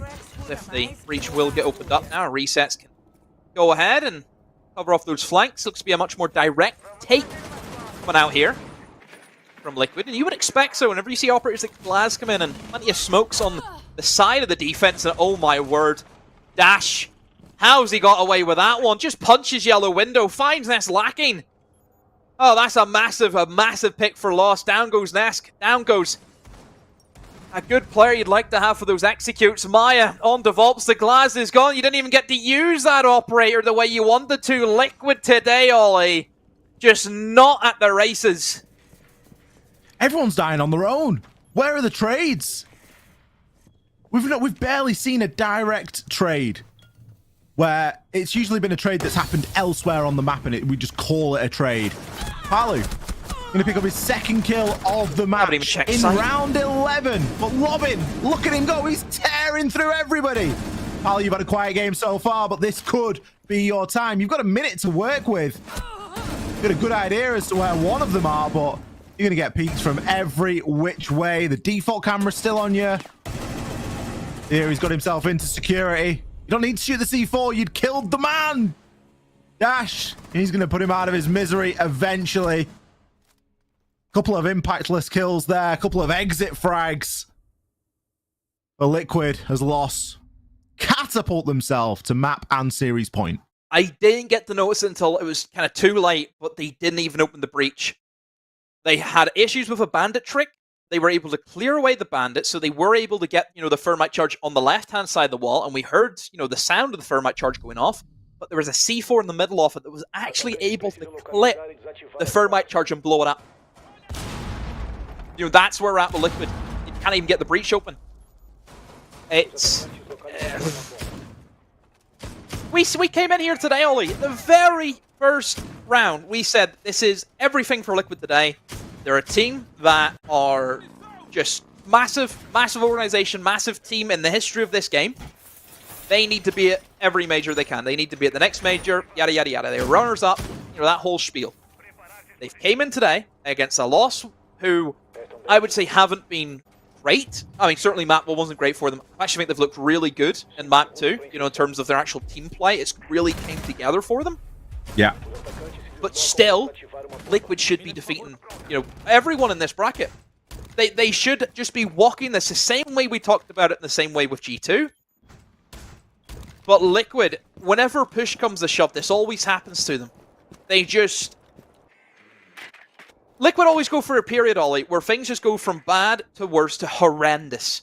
And this is what happened. Runner-up at the major, didn't get G8, not even going to the major, not even getting past the first round of the quals for the major.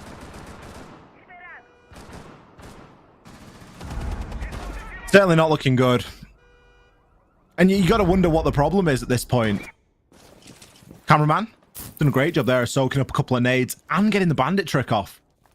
There have been occasions where he's not been successful at that, and he's actually fallen to the nade that comes through, but this time, he's done a great job and he's secured that backside. Maybe now it's going to force Liquid into a slightly different approach. Maybe now we're going to see him do a little bit of vert here, instead of just trying to push through that backside of the basement. Volp's going to enter in, see if he can find himself an engagement. It's boosted up by the Finkerstim at the moment, and Liquid seems to be moving with a bit of a purpose here. They've picked up 2 opening kills. Only now is Cameraman going to trade one back. Advantage Liquid for the time being, which doesn't feel like something we've been able to say. It's been a while since Liquid have been the driving force in the attack, and oh dear, have you lost that one, Nesk? It's Cameraman, and once again it's flipped on its head. Looks as if the gloves were coming off for Liquid, but Lost have brought their own knuckle dusters to the fight, and Dot cleans it up. Lost move through the bracket. They knock out Liquid. A crushing defeat for Team Liquid, runners-up at the last major, and they don't even get a chance to go to the next one. A woeful performance from Liquid there, but hats off. Hats off to Loss. They've done a fantastic job, not only to come back after that 4-round deficit on Consulate, but a great job at flipping the script on Nighthaven as well. Today has not been a day to remember for attacking sides in Siege. We have really not seen a great showing for attackers from either side demo. And I think that Lost did a really good job of just playing to their win condition, playing what they were very capable of today.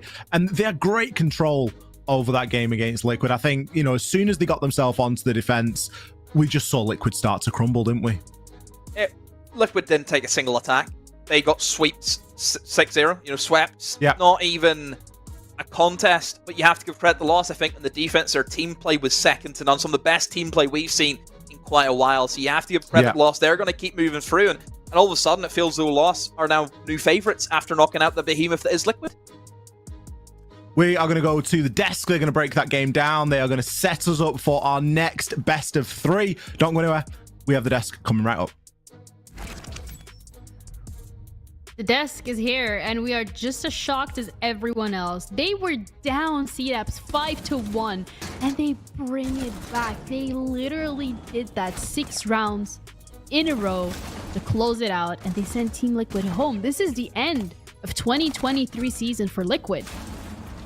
Yeah, that was surprising, especially because Liquid, they start off this map 5-1. Yep. And then 6 rounds in a row for Lowe's, once again showing their fortitude as a team and their team play shining through, as maybe it's time for me to stop saying that Lowe's have an IGL issue in the form of Cameraman, and overall the ability for them to just continuously get better means that they're just hitting their stride. And it's a similar story to what we saw last stage with NIP, and maybe this team has that same capability in them. It's absolutely incredible to see the resilience to be able to come back from a 5-1. I mean, we were counting this to be going all the way to that 3rd mapper. I personally thought that this is it. Each team is going to be winning their opponent's map. But Los come out swinging regardless of the fact that everything is going against them. I mean, entries in favor of Liquid, kills in favor of Liquid, rating in favor of Liquid, but still Los close it out. Yeah, and it's just the big plays made when necessary. When you have somebody like Dash who's able to win a 1v3 post plant, that's just an absolute difference maker. And for Liquid, sure, Resets was definitely popping off on this game and more than made up for his sort of below average performance on Nighthaven. But when every single player on Liquid everybody else was just struggling, and they didn't have those marquee moments. Volps, he had a great game. Resets, they had a great game, but Nesk and Palu, they were relatively quiet, and there were no moments that you could directly see that, hey, oh my gosh, this is where Lagonis went crazy. Meanwhile, on the side of Los, there was Loban in the bottom basement. Sure, he didn't have a great game, but he explodes for a 3K, stopping the push entirely and winning a round for his team. Yeah, it was absolutely incredible to see from the side of Los. Like, as you said it yourself, winning those rounds that really matter, getting those moments when everything is down on their shoulders and being able to close it out. And unfortunately for Liquid, they lose one round, they lose the second, the third, the fourth, and just like that, it is a 7-5 finish for the side of Los. When you're looking at Dodes, you're looking at Cameraman again. Cameraman being in those top 2 when it comes to that rating, really impressive to see, especially as an IGL. You don't really see that quite often, so hats off, just like Ollie said, for Los. I mean, we're looking at how this played out. A 2-0. I don't think anyone. I know we didn't go with the predictions, but I know for a fact that nobody predicted that. Yeah, I don't know if it's just all of us on massive Team Liquid copium, as the entire community always is, but I also wasn't quite a believer in Los being able to show the progression that they've shown in just a very small window. Sure, we saw a quick glimpse of them able to defeat FaZe in regulation, where you're thinking, you know what, maybe it's possible, but it still didn't seem likely. However, the timeline we're in right now is Los are hitting their stride, they're looking good, and them and Vivo Keystars main definitely are the 2 teams to beat that are remaining. Yeah, I mean, Los is now going to be joining Vivo Keystars main roster in that semifinals. We still have another best of 3 coming your way, but Los sweeping this in a 2-0, winning both Labs and Consulate, 7-5 on Consulate, 8-6 on Nighthaven Labs. That's incredible. And there it is. The bracket has been updated. Team Liquid is out. They Atolazito as well as a Black Dragons in the losses, and they're out of the competition.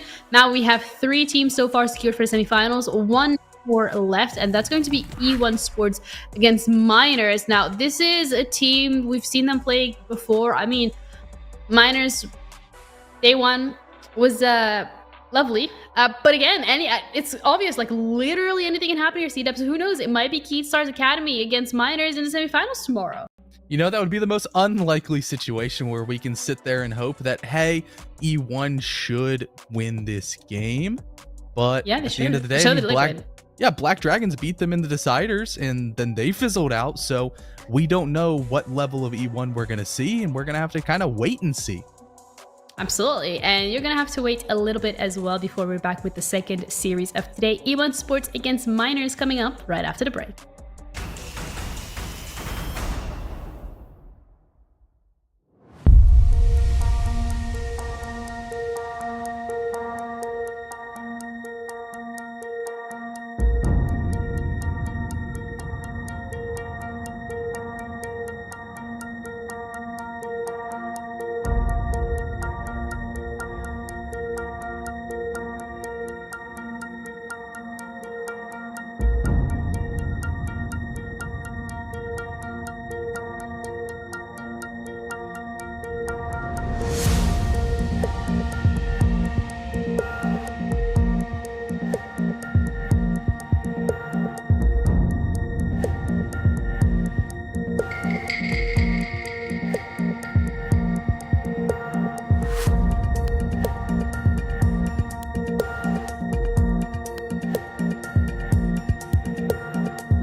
All right, with Liquid going home, I cannot believe I'm saying that. We have one more team to send off. We have E1 Sports going up against Miners, and the losers will join Liquid on the way home, but the winner will join Vivo Keystars Academy in the semi-finals tomorrow. This bracket has genuinely not played out as the expectations that most of members of Talent have had, and I'm also sure most of the people who have Gambit in Twitch chat did not expect this either.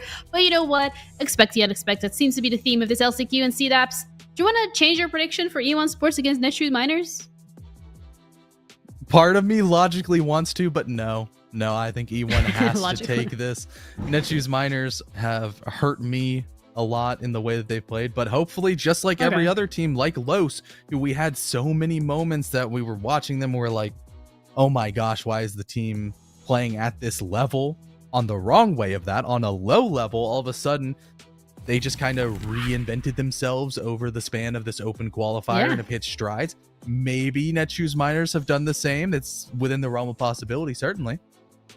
Yeah, well, let's have a check-in with E1 Sports and what to expect from their individual players, because something to really highlight is that this roster has done incredibly well during the best of ones. Even during deciders was not too lacking, but again, it was really those first few weeks of Brazil that they genuinely stood out. Yeah, and it wasn't necessarily the flash in the pan that we expected with a roster like E1, that they came out, they immediately dominated Liquid. Then they came out, they beat more solid teams and took top of their group and looked good while doing it by playing very sound, fundamental, good Siege. But as we went to the deciders, it seemed like they might have been just a little bit of a BO1 team. Maybe some of the newer players on their roster were shaking a little bit, and the experience factor was one. But now they're here in the LCQ. It's kind of your last chance. It's in the name. Yeah. Wow.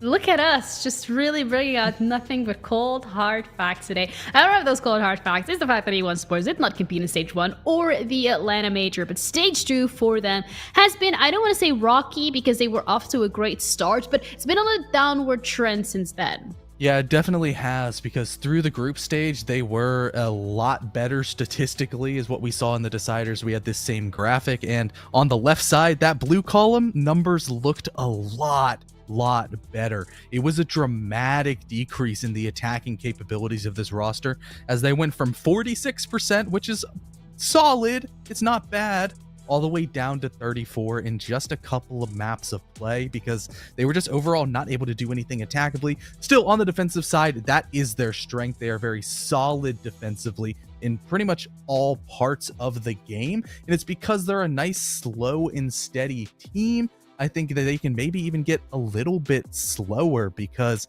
how E1 were playing during the regular stage, they were averaging about 80-ish seconds on both attack and defense. They were a lot faster during stage, or during the deciders, and I think it overall led to a bit of a just tempo issue on the attacking side in particular that led to a lot of less success. So the question remains then whether or not today we will see an improvement in the tempo and whether the success will be shown off. But that is going to be against NetShoes Miners. And these two teams are no strangers to each other. We've seen both of these teams, or they're no strangers to us. We've seen both of these teams throughout the regular stage. We've seen them throughout, well, not NetShoes Miners, but the deciders. What can we expect differently from this roster? Because for NetShoes Miners, it was a little bit of an oopsie. Yeah, just to be 7-0 twice, almost 7-0. Happens. It's rough. It is definitely a hard position for NetShoes Miners to back from, especially because Basetto was their highest rated player on hard support, and that's kind of just indicative of a team not working well, and there's not really a whole lot of positives we can say about this team. Whoa. Okay, let's see if their Stage 1 to Stage 2 has something positive sprinkled into it. What are the main improvements that you would like to point out, CDAPS? Well, in Stage 1, their defenses weren't too bad. Like, that's solid. But the Stage 1 woes were definitely more on the attacking side with this roster. Significantly below average on the attacking side led to a disappointing stage. And now as we go to the defensive side, there's only one way to put a 24% defensive win rate. And it's unacceptable. It is absolutely unacceptable, especially when there's an inability to convert opening kills. It's just been frustrating to see that even if NetShoes Miners do something right at the beginning of the round, they can't transition it into an overall round win. And I think a big indicator of that is the fact that a lot of their OPKs on the defensive side are coming later in the round. I think on their attacking side, they're able to find a little bit more success because they're a lot more flashy. They're a little bit more flare heavy, and they can get aggressive and get in your face, but that hasn't been the defensive side. And when you don't have anything done right on the defensive side, it's time to change things up. And why not just use the blueprint you already have on a somewhat solid attacking side of just cranking up the aggression? Is that flare going to be enough, though, to be taking down E1 Sports? Because we said this is a team that has been very solid, a couple of step backs here and there, but does NetShoe Miners, in any realm of possibility, have what it takes to be able to close this one out? You know, it's hard because maybe NetShoe's Miners have transformed themselves, but matchup-wise, everything, you have to give it to E1 because their weakness is definitely a stronger weakness than the weakness of NetShoe's Miners because, you know, we're going to highlight in on E1's attacks being kind of bad. That's their weakness, but they're still not as bad as NetShoe's Miners' defenses. And so it's like kind of the battle of mid in that side of E1's attack struggling against the defenses of NetShoe's Miners, and which team will lose less of those rounds. And you have to give it the way of E1. Yeah, I'll give it the way of E1 then. But also when it comes to the map pool for both of these teams, I think what we touched upon earlier throughout the stage was the fact that E1 had a bit more of a broader map pool. They were more comfortable on numerous maps, whereas when it came to NetShoe Miners, it was very obvious that they had a more of a restriction. I'm not expecting that to have changed within the span of 1 week, but could there be a change? Could there maybe be one extra map little sprinkled into the pool? Not particular, because all the permabans have immediately been taken out. In 4 Chalet E1, it's a map that's mainly been banned by their opponents, and the skyscraper of Miners is a very well documented affair, typically not going the way of Miners, but it's one of their cards and they do have to play it, and they're going to be playing it as E1 here. As we go in towards the decider, it leaves up a nice, interesting border. Sure, E1 bans more often than what we see with NetShoe's Miners, but with NetShoe's Miners, the only time we've seen it play for them was off stream in the open qualifiers, and it still was a close game against a perceived weaker side. It doesn't really lend much confidence to me. All right, I see that. You want to go for a bit more confidence for E1, but I think, again, something to be going forward to is the fact that I didn't think it happened, so I am just going to say that I am with whatever team wins. I'm going to be really diplomatic about this because so far the majority of my predictions have been wrong. But Skyscraper specifically being picked by NetShoe's Miners, is this something that is standing out to you in terms of being a possibility for E1 Sports to start off swinging and win their opponent map pick from the first one? Or do you think NetShoe Miners have what it takes and have it under lock and key when it comes to their defensive, but also their attacking sides? Yeah, it's really going to be on that second half here on when E1 has to attack. Hopefully for their case, they're going to be able to just be really strong in their defenses and surge to a quick lead, so they have that buffer zone to maybe feel out exactly what NetShoe's Miners are bringing to the table. But at the end of the day, I don't see as drastic of an improvement coming out of NetShoe's Miners in order to even compete with slightly below average E1 attacks. So at the end of the day, I think that there's been a general trend in all of our quarterfinals here being 2-0, and that's not going to change at all. Oh, okay. Well, let's bring in our casters for the series, Ollie and Demo. They're sticking around with us for a little longer and see what they have to say about whether or not you guys think this is going to be a 2-0. Demo, expectations, you agree with C-Daps? Do you think he's just like... I think it's a difficult one to call because I understand that Miners haven't had the greatest of seasons. And I think E1 have looked good. I think, obviously, as a team that's kind of came together because of the fallouts of what's happened elsewhere. It's, you know, I kind of look at it where you've got a bit of, you know, MIBR mixed with a bit of FaZe in there. And then on Miners, you have kind of the old Team 1. Old Black Dragons. Well, me and Ollie remember Black Dragons way back in 2021 and stuff like that. So there's a good mix of players that we're really familiar with, but it has to be said that E1, I think, are going to be favourites just because of how they've played in the regular season. They play better than Miners. That's a fact.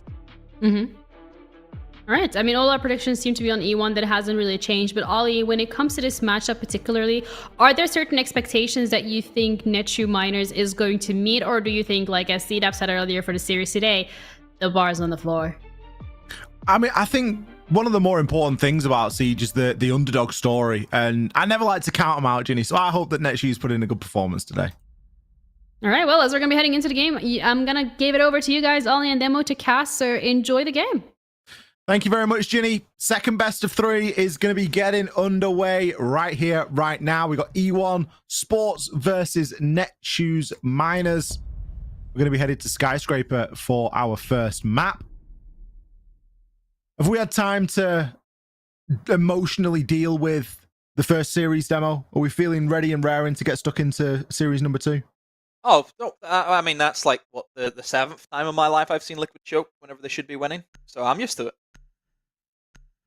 For anyone that did miss it, Liquid are out of the LCQ. They have already qualified for SI, which is huge, of course, given that it's in Brazil this year. Or, well, next year, should I say. But yeah, they're out of the LCQ. They're out of running for the major in Atlanta. So it's wide open now. And you would look at the bracket and you would say that, you know, Liquid should be coming away with this. I think all of the other teams now, Demo, are going to be thinking, that could be us.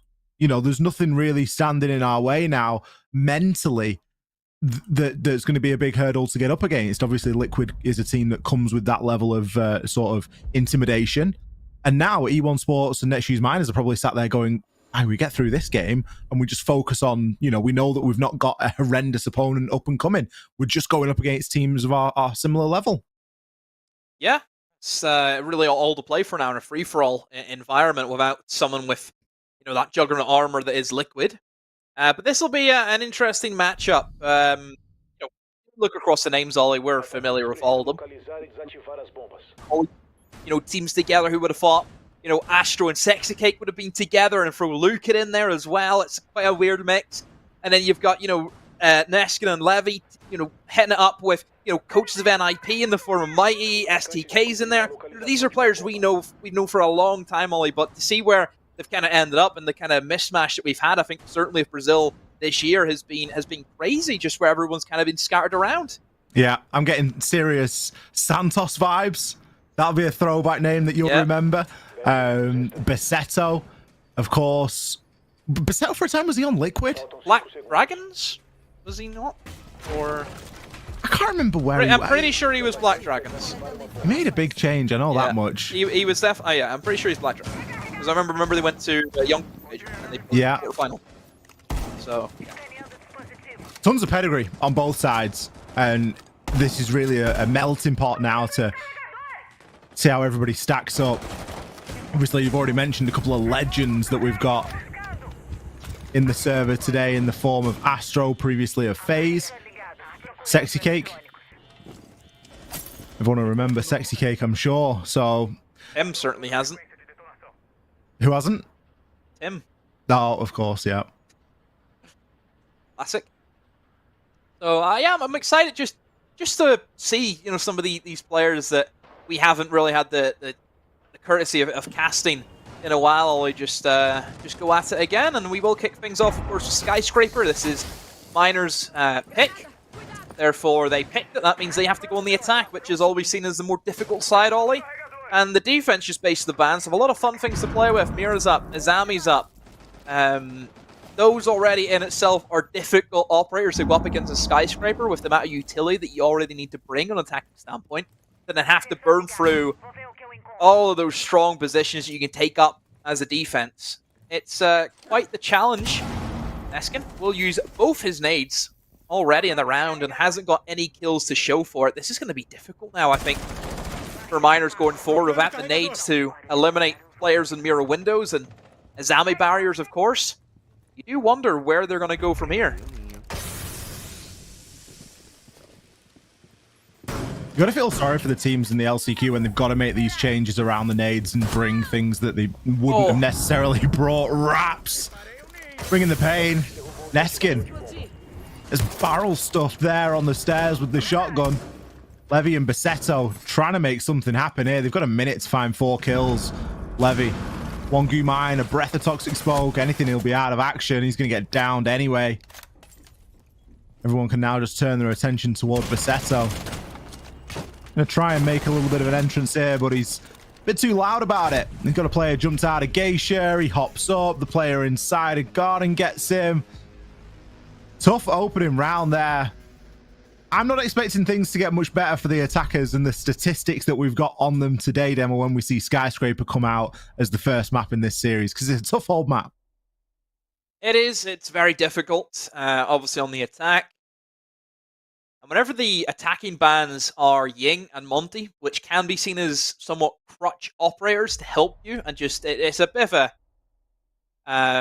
it's one of those kind of cheese ways just to win an early round. Bring the Ying in, bring the Monty in.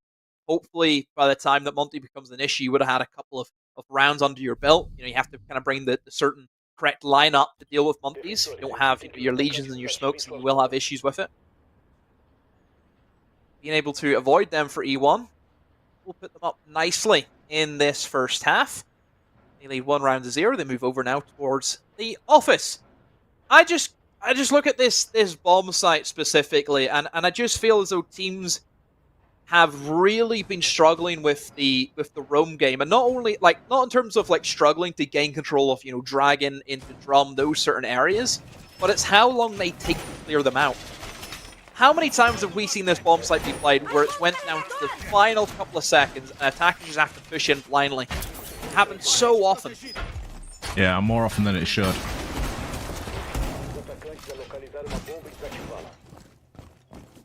I think it speaks to the tools at the defender's disposal here. We look at the bans that we've got. We've got a Valkyrie ban and we've got a Fenrir ban. So you're removing a bit of information. Valkyrie is not quite a must-play, but a very popular pick. The Fenrir ban, I think that teams initially maybe overreacted to the Fenrir a little bit, and it's something that with good drone work and coordination, you can deal with it. So you've maybe let one through there in banning the Fenrir. And you maybe would have looked to, maybe a bit more value out of a mirror ban or even an Azami ban, something of that nature. I guess one of the good things about Warden now is because he's a 1-speed, he's maybe not going to be as banned. So it kind of frees up a ban slot if you're looking at it that way. I guess. Because you don't really need to remove it. You wouldn't ban anyway if you're dealing with a Ying ban in the first place. It's different if you know that it's if the Ying's open, yeah. It just depends on what the team is, what their playstyle is. If they're a team that heavily runs the Ying and the enemy have let it through, then you ban the Ward and you're going to have an absolute field day against them. But whenever Ying is pretty common, more of a common ban than Warden is, because you can ban the attackers first. That's another interesting one. What would it be like if we were to switch the defenders and attackers around, where it's defenders get banned first rather than attackers? Always an interesting debate. We should coin flip it every game, shouldn't we? It should be coin flipped so that, right, you coin flip for attack or defense, whatever, and then, right, now you coin flipped for who gets to ban first. I'm not sure how different it would be. Look at this pause from Luca, as safe as anything, and like I mentioned, just the time is just so slow right now. Miners haven't got control that middle portion of the map yet. Drum and Dragon both still standing, and with a minute to go, you still have the mirror windows to deal with. Get the nades in downstairs. Does a bit of damage to Astro, but not enough to kill him off. No nades left, all nades being used. It just feels though Miners are going to really struggle to shoehorn their way in through those mirror windows, Ollie. Yeah, there's some hard challenges facing them here. Raps is doing a great job of ducking and diving either side of the Dragon, but eventually gets taken out by Neskin. The Sexy Cake kill onto STK and decides to actually drop. Sees if he can make use of any of that vertical. Astro, he's in a world of hurt here. He goes for an ambitious C4, but gives himself away. A couple of kills being cleaned up there by Mighty. He had the read that Sexy Cake had rotated down. Decent attack, all things considered. They did a great job of throwing a cat among the pigeons there and dealing with those mirror windows. E1 didn't really help each other. You think about that player towards Dragon. There was nobody assisting him, nobody swinging off the the kill holes, nobody swinging off the door frame. Yeah, where He was was just left by Sexy himself. Yeah, Because that's... Sexy was right next to Raps, and could have been in a position to do something there. Because Raps had wasted quite a good bit of time. Yeah, there was a bit too baity, wasn't it? Need to be better there from E1 in the actual team play. Again, they are on the strong side. They're on the defense.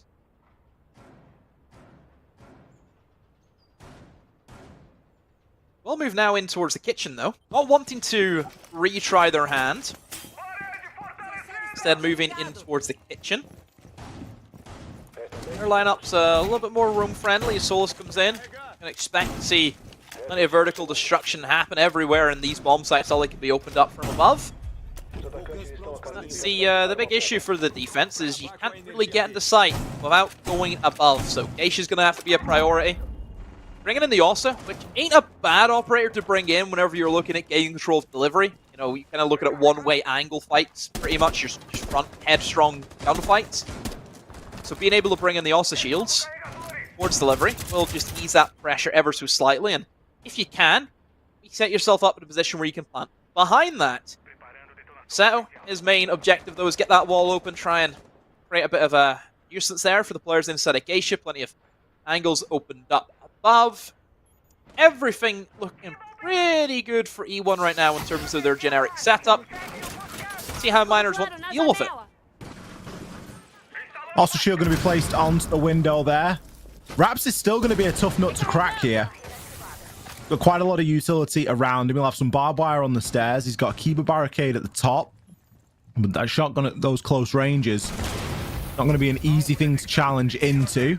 Astro starts to see a little bit of pressure on the site. STK maybe could take advantage of this. Raps, for all of his power in positioning, has been taken out by Mighty there. I think he got downed by a grenade. It certainly coincided with an explosion. STK just cruising through reception, seeing if there's anything that he can find. That call will give a little bit of information away here. Not too much team play going on at the moment. STK going to find one onto Dudez. Still got Astro on the side pretty low, though. He's going to need some support pretty soon, Demo. Trying to help him, but oh, great peek there from Lukid. So Mighty with little ease, and that's a good crossfire. That's better, isn't it, from E1? Supporting one another, using the team play to their advantage. Oh dear. We see the Goyo canister go against the defense, and kill falls, and that's a great pick from STK. He waited for that kill for quite a while. Sexy Cake does see the diffuser go down, but he's too late to make it happen. He has to try and play for the retake now. Sexy Cake to choose the black stairs as his option. Will have to push down. But look, they're waiting for him. Pasetto is ready, and that's a good swing. Eliminates Sexy Cake. Good team play there from E1, but Miners, STK especially, being able to pick up that kill. Pasetto somehow getting a kill with a Goyo canister. Oh, all kinds of issues for E1 that round. Yeah, you got to feel for Astro there. He's fallen to his own canister. He was 1 health almost from the start of the round, it felt like. He got himself in a real early engagement, managed to stay alive, but at that point he was kind of spent, and you're looking around at your utility and you're thinking, one of these pieces of utility is probably going to kill me, and it's probably going to be my own Vulcan canister. Unfortunate.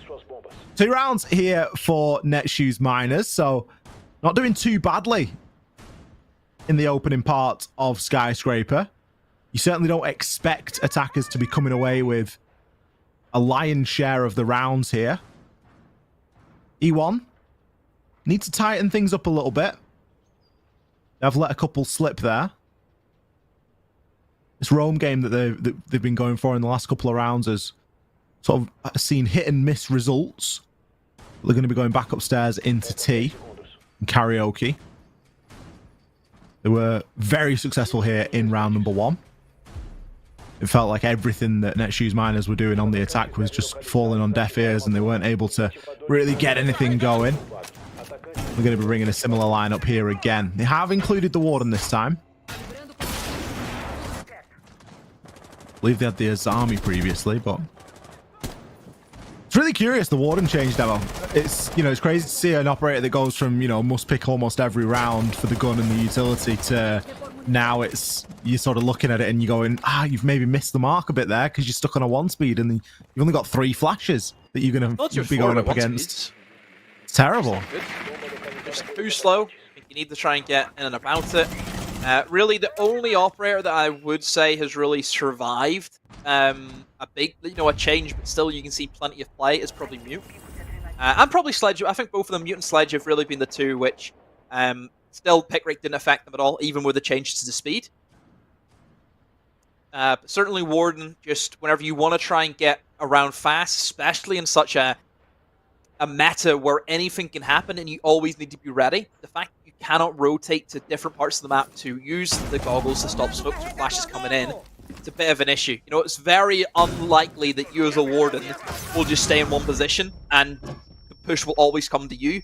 Yeah. 9 times out of 10, you're going to need to go to where that push is. Great nade from below, STK. Helmets wraps, that's what we wanted to see. More nade play. Easy way of dealing, and there's a second one. Easy way of dealing with players who you can't really touch because they're in such strong positions with all that utility. Geisha Wall now is certainly a good place that you can start to see miners stem the attack from, clearing away any potential electrification or mute jammer that could have been there, and Mighty's actually getting the plant down right now. Astro, he has no idea. The plant just went down easily into the karaoke. Everyone was sitting waiting in position as they just strolled in, and wow, what a great collapse, what a great attack from miners. See an opportunity, I think just walk into karaoke, hold the angles firm, win that round. Deployable shield there, just being a tool that the attackers can use as well at the end of the round. I'll tell you, he's had a cracking round. Mighty spent a lot of time on drone gathering the information for those nades from below. Obviously, off the back of gathering that information, they've then discovered that, hang on a minute, there's a big opportunity for us to get a plant down here. If we can hold, some key angles here, here, and here, we're going to be able to get this plant down. And that's exactly what we saw. Fantastic siege. I love that kind of style of, it's traditional, it's old school, but it's basics. And have the hard breacher or the person that's in that more support role with the diffuser, get the drone work done for the entries, get a couple of entry nade kills from below, because you can do nothing about that. You need to have a body on that ground floor as a defender, defending from those nades from below and really putting the pressure on and not just allowing people such free access. Cracking round. And number 5 ensues, and we're starting to see a little bit of a lead generate here. 3 rounds to 1. We're out of the early game now. We're into the mid game of this first phase, and it's time for E1 to really put the pedal to the metal and get something going here, because they could very quickly let this one run away from them. They could. They could. Niners are looking confident. Everyone's on the board. Everyone's doing their job. It's a good team performance so far for Miners. I wouldn't say they've had to rely on, we've seen a few times that a team could be leading, but that's just because, one guy's just popped off and had 12 kills by, this stage in the game. But it's not the case. Everyone's doing their job, so it's a well-rounded team. And just the entire team play is working really well for them. Said E1 need to get going here because they are on the defense. They will have to go up against all the different utility that they're bringing onto their side. It's a good pick, knowing that Rats is going to be playing in towards Dragon with that breach being opened up. Rats has to be careful now. Mighty. I think that's always a good addition sometimes though in Skyscraper Rally, kind of equal the playing field. Sure, you have all these keyboard barriers and mirror windows that are difficult to burn through, but hey, we've got Dokkaebi on board and equally as a strong operator for the attacks. Absolutely. You got the Logic Bomb phone calls, you've got a great kit and utility. I think Dokkaebi sports some of the best weapons, if in the right hands. Get someone that can rock with the DMR and with the SMG effectively. Basetto is just going to get blocked off here. Maybe going to leave it as a little bit of a bait there with the Claymore set ready for later. Astro, he's hero or zero, isn't he, Demo? And today, so far, it looks as though he's coming up 0 and 4. Not getting anything going on these defensive rounds, and first blood here in round number 5. Hop in, Dokkaebi call, Finker stim, everything working now with these attackers. Neskin loses out the engagement there, but immediately will be traded out. This is so much better than what we've seen previously. Attackers really vying for every inch and fighting together for it. STK just going to chuck a nade out and see if he can get lucky, but Mighty and STK both low. It really isn't over yet. don't know, E1 just not able to get the refrags in. Miners just look as if they want it more. You know, they're not afraid. Not timid, not shying away from the engagements. They're happy to trade their lives as long as it means that another player from their team can confirm an easy refrag. Luke it though. Been a rock and a hard place. One on the stairs, one pushing in from Terrace doorway. Basel, a great double kill. Sees round number 5 in favor of Miners. Once again, another great Miners round. E1 Ollie just, you know, it's not interested. They're really not. It seems like there's a lack of commitment. And from Miners, that commitment is all there. They are going at things full force. If they need to clear someone out of Dragon, there's 2 people clearing him out of Dragon, and they're ready to trade off the back of it when it doesn't go to plan initially. They're really fighting hard for the space inside of the map. And you've got to do that on Skyscraper. You've got to be a bold and confident attacker to come away with rounds on Skyscraper. And I think that Netshoes Miners are doing another great job here, and that's they're winning the rounds that could be lost. They're winning rounds that are very easy to throw. Look back to that last one, 3 versus 2, but with 2 players on 1 shot. You've not got a lot of hit points to speak of. What do? You've got to take a breath. You've got to take a moment, gather some more info, and send the strong guy through. And Bassetto did just exactly that. Currently 5-1, by the way. Having a cracking game. And now you sat there as E1 thinking, oh, you know, where do we go from here? You're certainly seeing why this was Netshoes Miners' map choice. That's for sure. It's just all Miners. They're leading the tempo. They really are. You know, I look at E1 and they have about as much, you know, authority as, you know, like a carrot at a meat buffet. No one's interested in the carrot. They have no authority there. What they just really need to dig their heels in. Does a carrot have heels? Need to grow some, and I don't mean the heels. STK, it's a slip. Gets himself back up. Surely not. Oh, I was going to say, is that the first time we've seen a frost mat with a new mechanic actually work out in favor of the attackers? And Dudez knew what he was playing with there. Could have taken the challenge a tad bit earlier. He'd given a chance to STK to at least have a gunfight. But the first kill, regardless, goes in favor of E1 for the first time in a long time. Is that going to be enough for them here? They've got that man advantage. They can now start to think about consolidating a little bit. You're at the halfway point in the round. Look at what you've gained. You've gained a kill onto STK. You've removed the Ram. Okay, maybe not the most impact here. Ram relatively new. So we're very used to dealing with attacking this site without it. But what is going to take its place? Well, maybe we've got some breaching charges on Mighty that we could use, but we've got to get into position to be able to do that.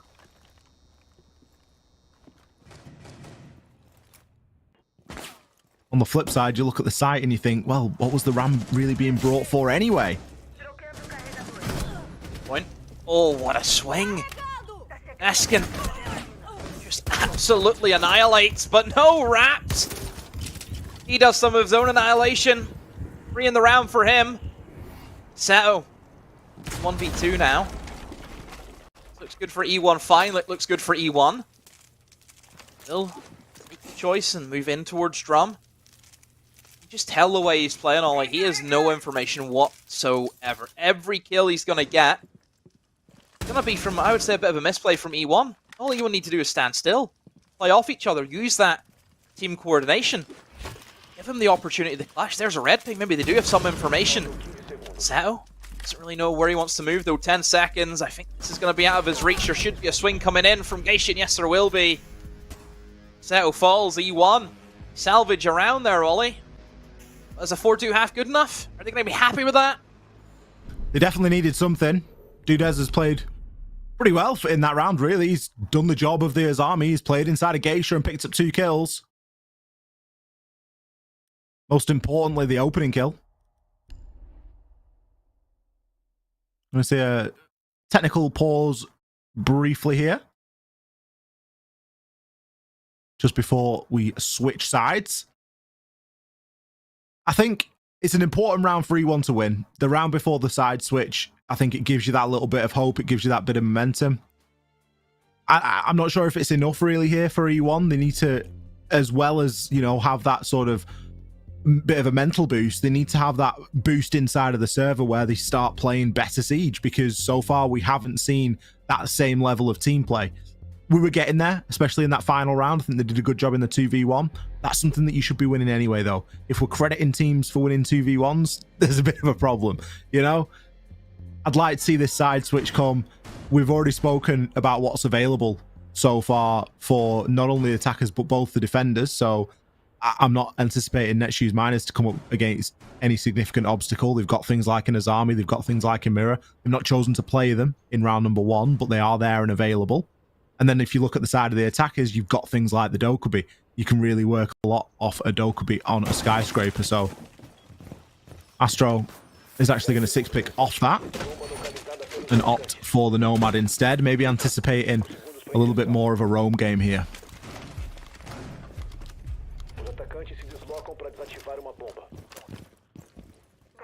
See if we can get Miners started off on a good start for their defense.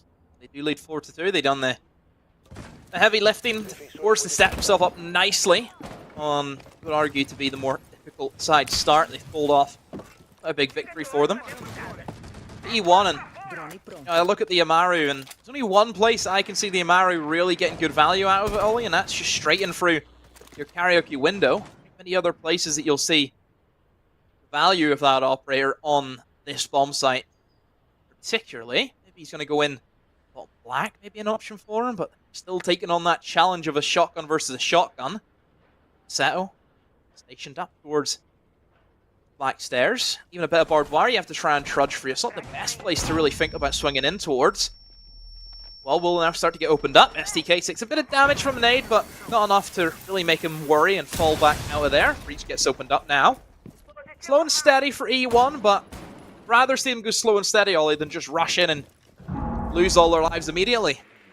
Yeah, I think they need to get a bit of an idea of the pacing of these defenses and just where Netshoes Miners are in terms of that. Let's see a bit of a flurry there as Raps is going to find Bassetto. Bassetto just getting a bit too active. Caught out in the Claymore. Not really where you want your smoke to be, I'll be honest with you. Especially if you're looking at trying to choke these guys out on time. That is your biggest point of denial. Gone. We're going to see the Amaru hop into the bottom of these black stairs, and Lukid immediately pushing up and sees success onto a challenge onto STK. Advantage now in E1's favor. Not have any nades left on Sexy Cake for the nade from below, but it looks as though they might be able to take a bit of control here, particularly at the top of black, and start to focus in on that karaoke. Great job at getting into a good position towards the black stairs, but they've lost a diffuser now, Ollie. Lost a diffuser outside of the balcony. Thermite has also been eliminated. Astro, and 0-6 for him. Still cannot get a kill. Still a 2v2 though, Sexy Cake. Sauneskin, but Lukid. You need to try and get that diffuser. Ollie has to use a flashbang on that gate, and oh no, even Sexy Cake doubling up. I don't know if I like this, Ollie. Both of them together now. This makes it very easy. The defense just to work together and hold it against them. Levy has dug in deep towards Geisha. Wait, and that's a great swing. What a pick from Levy. Right place, right time. Still no diffuser in hand. Neither of them prioritizing it. Sexy Cake. He's not going to have enough time to kill both of them. Get that diffuser down. Swings in now. We'll get one exit for his troubles. We knew that Miners were never in danger there. Not getting that diffuser, Ollie, has really cost them there. Yeah, big misplay. Obviously, it's never ideal to lose the diffuser, and Netshoes Miners recognizing that was then their win condition. They had control of that diffuser out on the balcony. Well, picking rounds up on the attack and on the defense here. This is exactly what we want to see here in these last chance qualifiers. We want to see teams giving it their all and giving it their best shot. And I genuinely feel as though Netshoes Miners, they're playing the game that is in front of them, and they're playing it very well. 5-2 now. The scoreline increases by 1 round yet again. The strange thing is in this game demo, I've not really got anybody that sticks out in my head as being the star player on Netshoes Miners. You know, scoreline aside, I can't think of anyone that's had a huge moment. It's just been a good team performance, hasn't it? Just doing all rounds. You know, look at the kill distribution. Everyone's doing well for Miners, and I think the real separation is there's a weak link right now for E1. Yeah. Astro, 0-6.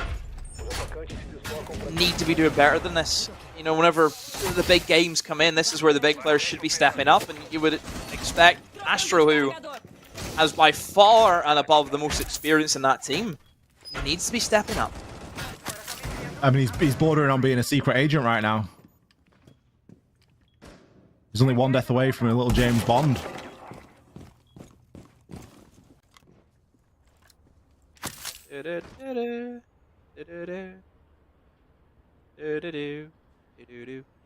See, if we were casting this in Europe, I'd just ask to watch Astro all around now and just see if he gets a kill. That's true, we can't control the observers. I know. That's true. We would have punished the players for this.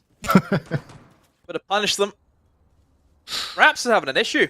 One of his thermite charges have been tricked by the Kide. So it was not the greatest of old EMPing with the Kide Claw going in. Will eventually open it up, but now that does leave them as a bit of a disadvantage, Ollie, with only the 1 wall open up for VIP. I really think this attack's going to be too successful. Dun dun dun dun dun. All right, Mighty. C4 out, gets swung. Where's the team play? No coverage there for Miners. But still, they're in the advantage, Ollie. 3 versus 4, and like we mentioned, only place that E1 can push in from is VIP. Now just really funneled at the top of those house stairs. Look at the amount of util Neskin's got to play around here. He's got Dragon Statue in itself can be a hard thing to challenge, but then you throw in the Kiba Barricade. Not even worried about the Dokubi call right now. Astro dying out on the balcony. It's removed that threat. It's removed that pinch power that E1 were really looking to have there. Basetto, he's going to fall, and Sexy Cake grabs one onto STK. Okay, not looking too bad here. Levy, he's going to make it level at 2 men apiece. Tucked in behind the bar. Neskin in position to do more damage here as he takes Dudez down. Sexy Cake, he's got the DMR. It's not the best weapon, but it is very hard hitting here in these close quarters. He does need to be careful. There's a lot of time left as well. 40 seconds to try and break these down. Oh, he's put points of damage in onto both players now, but eventually gets caught out in the cross. That's how you need to play. Sometimes you got to be bold. Sometimes you got to take a little bit of a risk there, and doubling up was the right thing to do. It was a great hold there from Miners. Very limp attack from E1, only just trying to play through kills, and that's not going to work out whenever we know there's going to be an Azami up. And look how strong that Azami position was in towards Dragon. Sexy Cake couldn't do anything against that. And now they trail 6-2. And E1, now they're going to take the timeout, Ollie. It just feels a little bit too late. Yeah, it really does. I don't know. I don't think it's a great time to really take that time out and to start building again. You know, you're just giving the opportunity now for Netshoes Miners to just take their own little bit of take their own time, take their own moment to breathe and go, yeah, this is how we're going to get it over the line.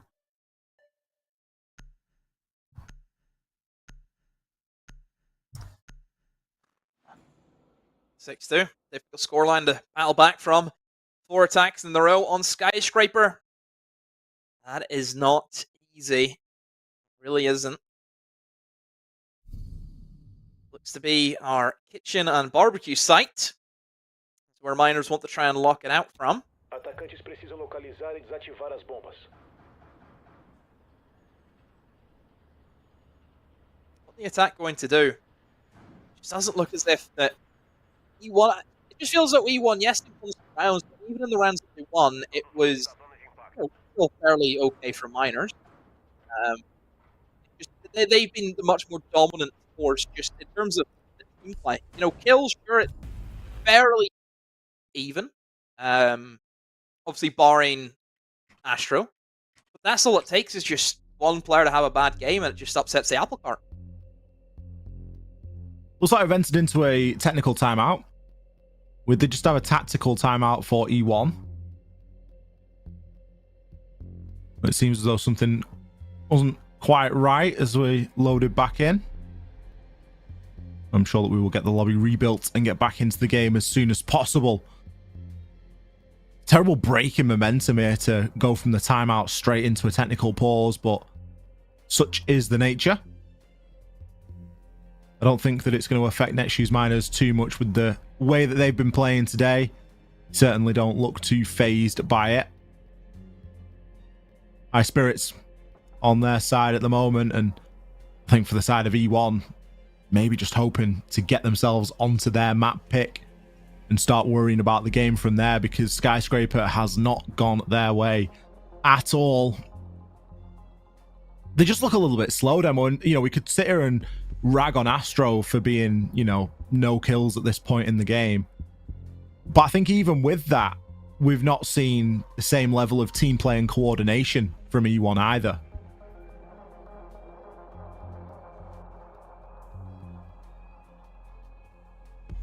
Pretty relaxed. Miners certainly should be. They're looking good as it stands. One, they're the team in the hot seat. Need to make this count. Getting stuff back in there.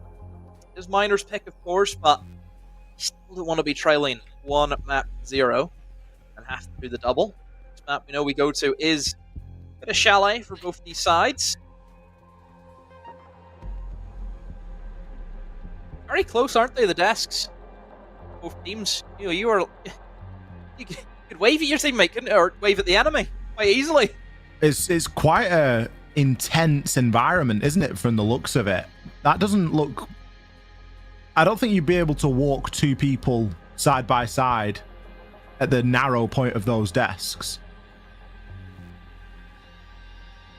Very up close and personal environment, and I think quite an intimate crowd as well of... Is it around 30 to 40 people? So it's predominantly sort of friends and family. Pretty much. And other teams. Obviously, if a team's waiting to play or if a team wants to stick around and watch the game, I'm sure that they're welcomed to do so. I think it's a fantastic setup they've got over in Brazil, though. Imagine if we had something like this over in Europe. It'd be awesome. Had it for NA. Never had it for EU, though. The S3 is a little bit more tricky, as we know. Oh yeah, it's probably would have been done at France, I assume. That would have been the most sense. Don't fall asleep. There's still a game to play. He's relaxing. Meditating, is that? Just envisioning all the kills that he's going to get in this next round. Most people in that team. Well, I think Astro nodded off around after the first round, but maybe somebody better wake him up there. As calm as you like for Miners, but what do you Miners who haven't had the greatest play, and for them now to come in here and look pretty darn good, a lot better than what they have done the reg? Does it just come into qualifier fever, where a team just has this kind of life weekend where they are just untouchable? Yeah, I think it's nice to see, isn't it? Because it shows that a team is still trying to get better, and they're not just going to be like, oh, well, it's the second season, we've had a bad season, oh, we're never going to qualify for the major, let's just give up, you know what I mean, because there's no more Siege left to be played. It's fantastic to see a team constantly pushing to improve and constantly push to get better, and I prefer watching the teams that have had a terrible season and then come out in the last chance qualifier and do well and show us actually that they've got a bit of something about them and they've got a vision for the future and they're still looking to get better. It just fills me with joy, because it's so easy to just roll over and be like, oh, we've not made it, we've had a rubbish season, whatever. But I think the attitude from Netshoes Miners at the moment has been stellar, because the very, very realistic possibility of them getting this done 7-3 or even 7-2 and then just moving us on to the second map, which granted isn't their map pick, but you better believe they're going to contend over there.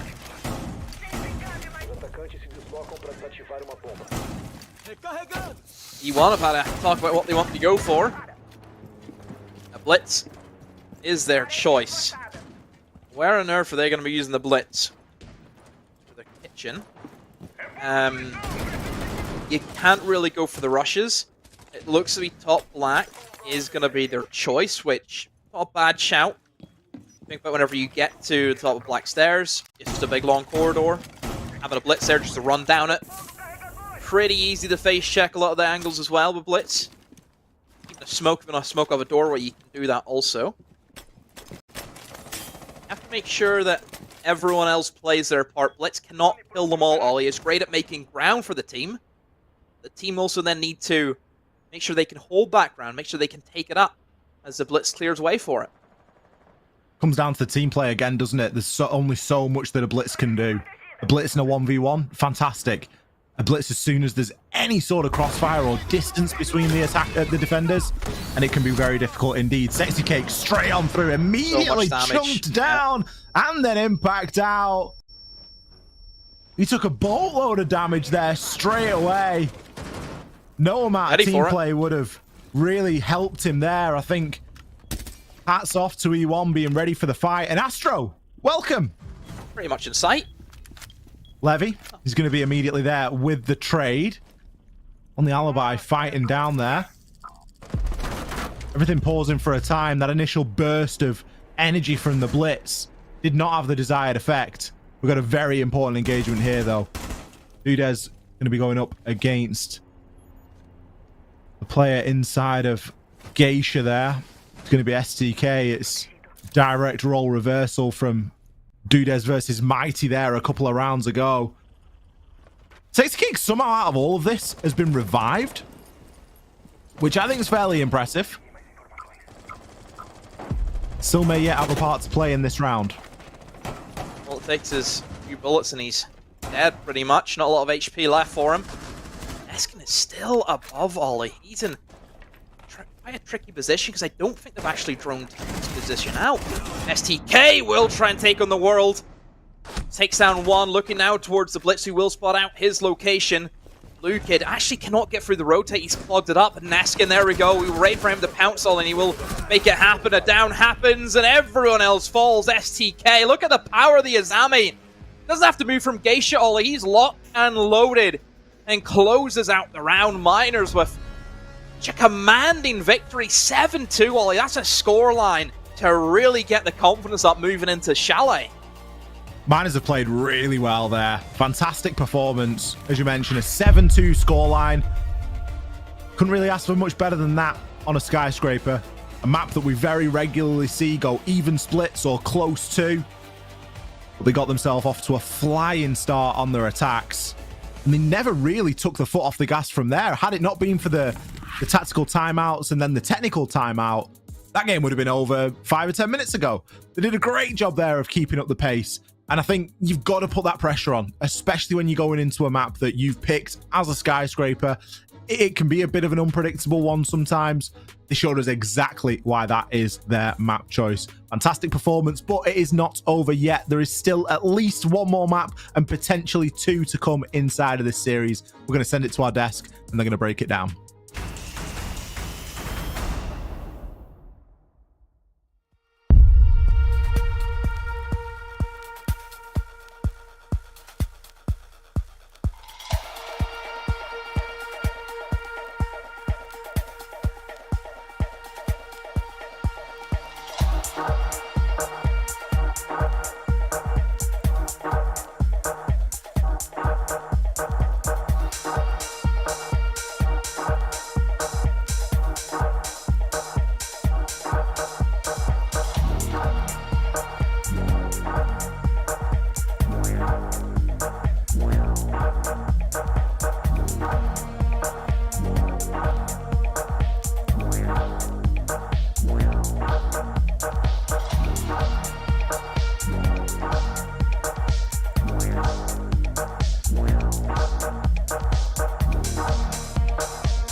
7-2. And that's how Netshoes Minor close out their own map pick, putting themselves ahead. I mean, we had a lot of questions as to what was happening over the last couple of weekends. The fact that what seems to be the underdogs continuously coming out on top in the course of this LCQ CDAPS, and this matchup seems to be no different. Yeah, for me, I focused so much on weak E1 attacks versus weak Netshoes defenses that I kind of forgot that the somewhat strong E1 defenses were going to be quelled by the somewhat strong Netshoes Miners attacks. Getting off to a 4-2 split on a map like Skyscraper gives you so much of a cushion, and the cushion almost turned into a trampoline that just completely projected and propelled Netshoes Miners up to the top. 69% cost. Nice. I mean, everything else looking nice as well. 1.22 rating. Everything going very heavily in favor of Netshoes Miners, and it felt like they found their groove on this first map. They're almost 7-0, the team that's 7-0 them, so that is a really big feat on its own. But to me, the biggest question is what is going on with teams like E1 Sports, like Black Dragons, like Liquid, who have been struggling in this LCQ? What's missing, CDAPS? I don't know if it's just like a lack of passion, a lack of fire, but these rosters that had to go all the way down in the open qualifiers and were fighting for their lives against the up-and-coming players seems to have been forged in that fire and looks so much stronger. Neskin had a relatively quiet stage 2 so far, and he's already come out swinging, played a phenomenal game on both sides of the ball. Yeah, and then you're looking at Sexy Cake. When's the last time we've seen him on a 0.91 rating, a -1 when it comes to the KD? I don't remember that. Do you? No, because that's also just the case for every E1 player. They've had so many strong games. Dodes has had a phenomenal stage so far, but once this E1 roster hit the deciders, once they got out of group play and went into BO3s, they are making it really hard to beat the allegations that some people are saying they're just a BO1 team. Yeah, it's becoming a little bit more difficult for them. But then again, like, you're a BO1 team, like, you treat your map like a BO1, you know, it's like, okay, we're going to come in, swing, absolutely. It's a marathon. It's not a sprint. But this time around, generally falling a little bit short. And to me, that is really scary. We can go ahead and spin it in a positive way and say, yes, Netshoes Miners were the ones who picked this map. So as a result, Skyscraper goes in their favor. But the convincing and the dominant fashion of which Netshoes Miners were able to close it out is what worries me. We're going to be heading up to Chalet. Now, this is picked by E1 Sports, which to me indicates that they're feeling very comfortable on it. But what we just seen with the loss that they've just taken, it's also down now to that mental side of things, CDAPS. Can they make that comeback? Because 7-2 loss is no small feat. Yeah, it is not easy to come back by any stretch of the imagination. And for E1, they have hidden away this Chalet, not even playing it anywhere so far. And for Netshoes Miners, the only time they've actually played this roster besides an unnecessary decider match against MIBR in the qualifier playoffs was against Ninjas in Pajamas with a very familiar scoreline.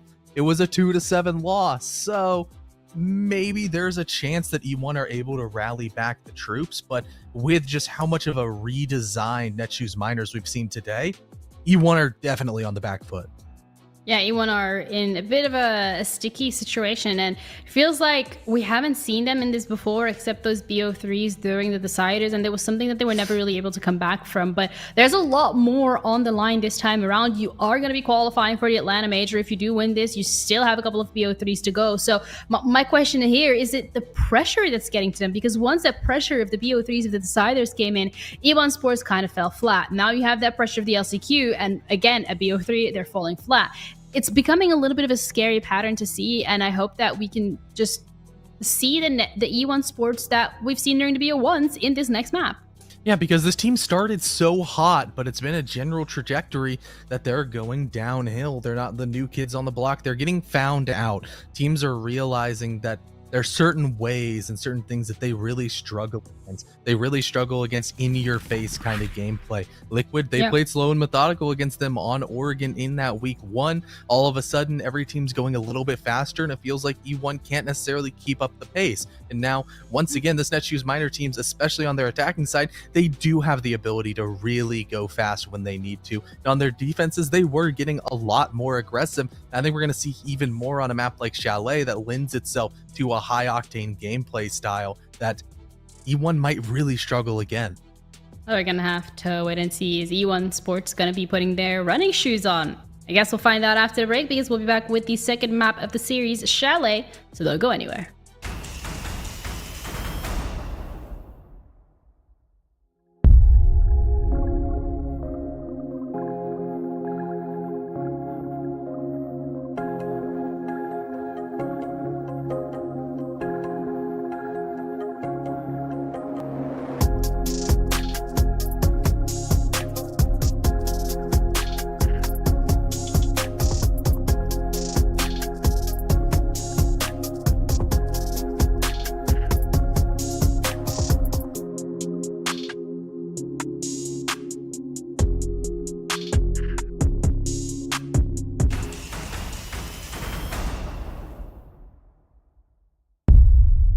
Hello, a very short break there, but we are back.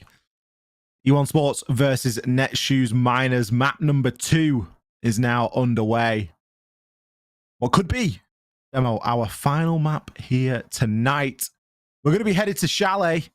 Netshoes Miners, they put on a lights out performance on their map pick of Skyscraper. And we are really looking for E1 Sports to join in the party here. E1, need to see more from you. We need to see you bounce back and win your map pick and take us to Border. But Miners look very confident. Just the general team play, you hope that will transition over the Chalet. See the bans come in. Miners actually fearing a blitz that, I mean, we did see E1 try and attempt the blitz, but didn't really work out all too well for them. Still, they banned it away nonetheless. Whenever you look at a map like Chalet, honestly, I think an operator like Valkyrie or Solus being left up, the information, the C4s from below can be a bit of an issue, but oh, we've got a curveball and a half there, Ollie. The Mute ban comes in from E1. I think Mute is a very strong operator. Very, very strong. He's to the point where he's so strong that both teams love using them, so much that to see a team ban Mute away is a little bit strange, because he's not to the degree where he's like busted or he's going to single-handedly win you around. For the most part, his gadget kind of goes unnoticed, but it actually does do quite a lot in terms of just getting rid of the information from drones. So to see that ban come in, it will hinder both teams. I think both teams will play Mute. Both teams, obviously, you're going to have to run Mute strats at some point. But to see that be banned away from E1 just leads me to believe that maybe they've really struggled with their roam game, and they want to make their clearing out the roamers a little bit easier for them. It's a bold play to ban a Mute. You better make sure that you take full advantage of it, because it screams of we don't want to have a difficult time in our drones. We don't want to be losing drones. We don't want to have to skirt around these Mute jammers. We just want to be able to drone what we want and take the ground off the back of it. So we'll have to see when E1 get onto their own attacks as to how that affects things. In the meantime, they're going to be starting off on the defense. No good or bad side really here on Chalet. It's pretty ban dependent. The Blitz ban has seen an appearance as well, Demo, so this is looking pretty fast. Oh, Bassesso, he's only placing a Claymore. I thought he was just going to ball straight in then with the diffuser. I was getting a little bit panicked. My word. It's a close one. Neskin still opens up the opening pick. Iana has the flashes. And this was... I always looked at Shell and I always thought this was where Iana always was an operator that people chose. You always had an Iana somewhere in Chalet because it is pretty big. You can kind of solo roam yourself. You have plenty of options for nades from below. Good gun, good gadget, yada yada yada, list goes on. But now that you don't have the nades, I feel as though Iana does transition more into like a burn operator, similar to kind of what we even see from Dokkaebi, where you're using the flashbangs to burn for nades. But in this environment, there is no nades at all for Miners, period. So clearing out positions such as blue stairs, that's going to be difficult for them. And I don't really know how they break it down. That's out. Violent swing there from STK picking up 2. That probably isn't in the plan for E1. 5 versus 2 right now. Raps is going to activate the goggles and see if he can glean anything through the smoke, but so much pressure coming in through this mud room, but it isn't going to be enough. Neskin and Levy, clear shop there. I mean, that's as minimal as you like, Demo. They basically took nothing at all. Incredible. Miners sweeping through that like a hot knife through butter. No issues whatsoever. Just pick after pick. In fact, STK's got 2 of them are just clogged up the stairs. Incredible stuff. And Miners really get things off to a good start. And again, you just immediately you worry for E1. You really do. Just look at the team and you think, where are the kills coming from? Where's the bite back? I mean, Astra, we have to go back to him, Ollie. He had a horrendous game last time. He hasn't started off well at all. Yes, I know it's round 1, but round 1, it sets the scene. You know, chapter 1 of a book, Ollie, that's where you know what the tempo is. Would you say that Miners did a major amount of work with a minor portion of map control? Well, I think if they want the Miners' way of being a minor to the major, which in the long scheme of things is quite minor in terms of going to SI, but if they do win the major, then all of a sudden Miners will be going to the biggest major tournament of the year. And often it's the minor things that really add up to make a major difference, right? You could say that. I'm out. Okay, you win that one. We've got to have a little bit of fun every now and then. Round 2. No reattempt from E1. I don't think that bar went exactly as they had planned, so they're instead going to go to the kitchen, which does involve keeping good control of this top floor. Of course.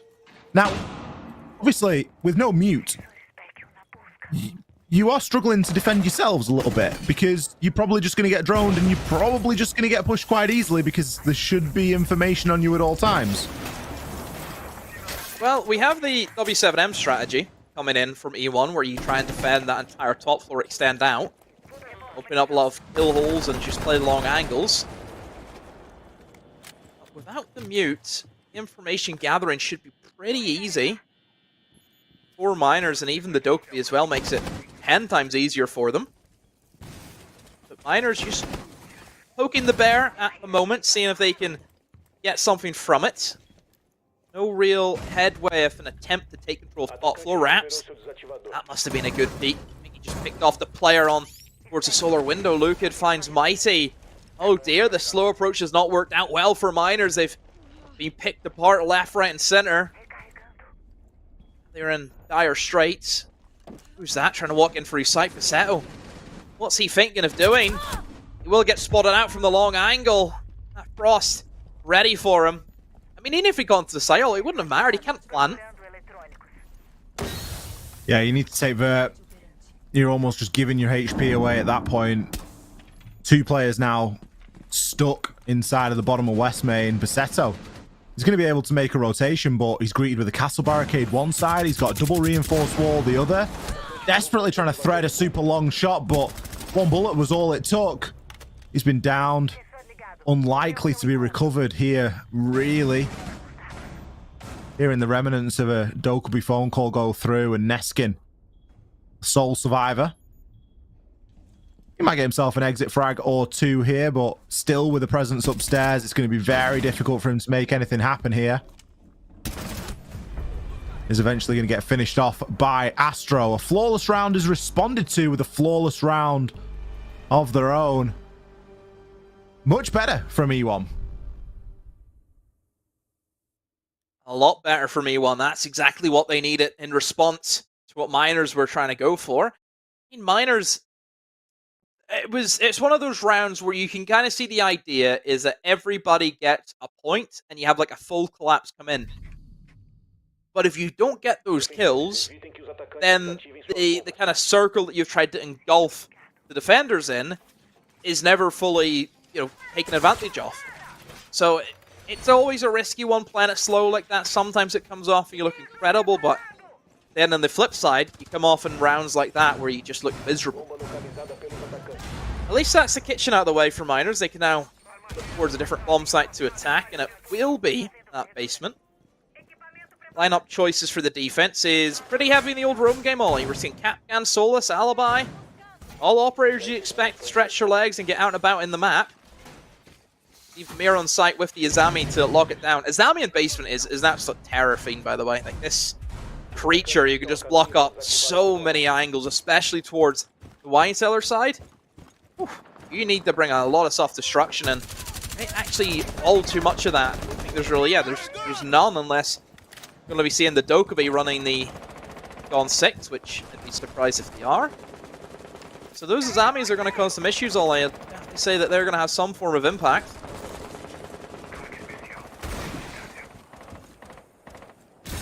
It is a real big operator to be allowed through as an Azami when you start thinking about a basement defense, because you mentioned there just the strength that you have. You can create one-way angles, you can just block up doorways instantly if breaches don't go to plan, or if you're successful on an impact trick, whatever it might be. Tons of different options, so defender should be in relatively good stead here and shouldn't need to do anything too extravagant to get the job done. We've got both Dudes and Solace just off site at the moment. We're going to look to rotate round at some point. Mighty, he's not wasted too much time here. He's already got a nice angle and he's cutting off a great line of sight straight through into connector. If he can hold this for a while, there's a good chance he's going to catch someone, carelessly drop him, but it's going to be Levy. He found himself in the middle of the site almost, along with Neskin. 3 kills on either side. Mighty downed in the mix. Sexy Cake, seeing if he can turn his attention, but he just gets taken out by STK. Miners are everywhere here, Demo. But no diffuser, though. That is the issue that miners are having. You need to get that picked up and try and prioritize this.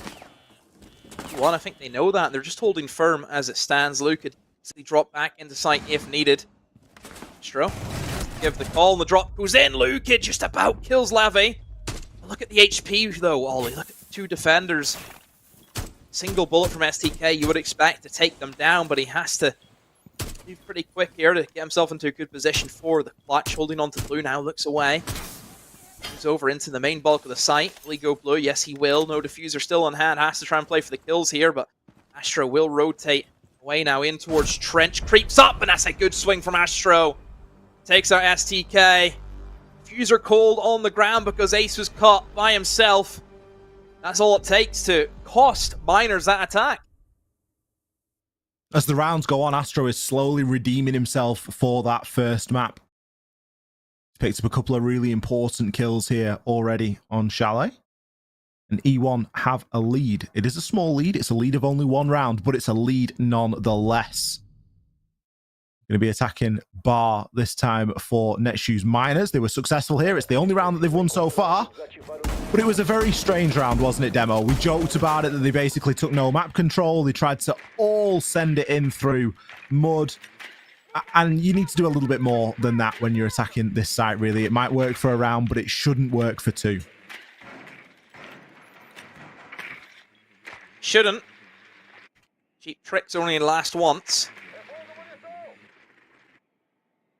We look towards our mid-floor. See the setup. Mirror windows obviously going to be an issue for them. I will say for Miners, I would like to see them almost prioritize with a little bit more creativity in their lineup. And it looks as if I'm going to be answered. Ollie, Capital comes into the mix, which whenever you're struggling to clear players out of your pretty difficult positions, you think top fireplace towards Blue, even someone behind a mirror window.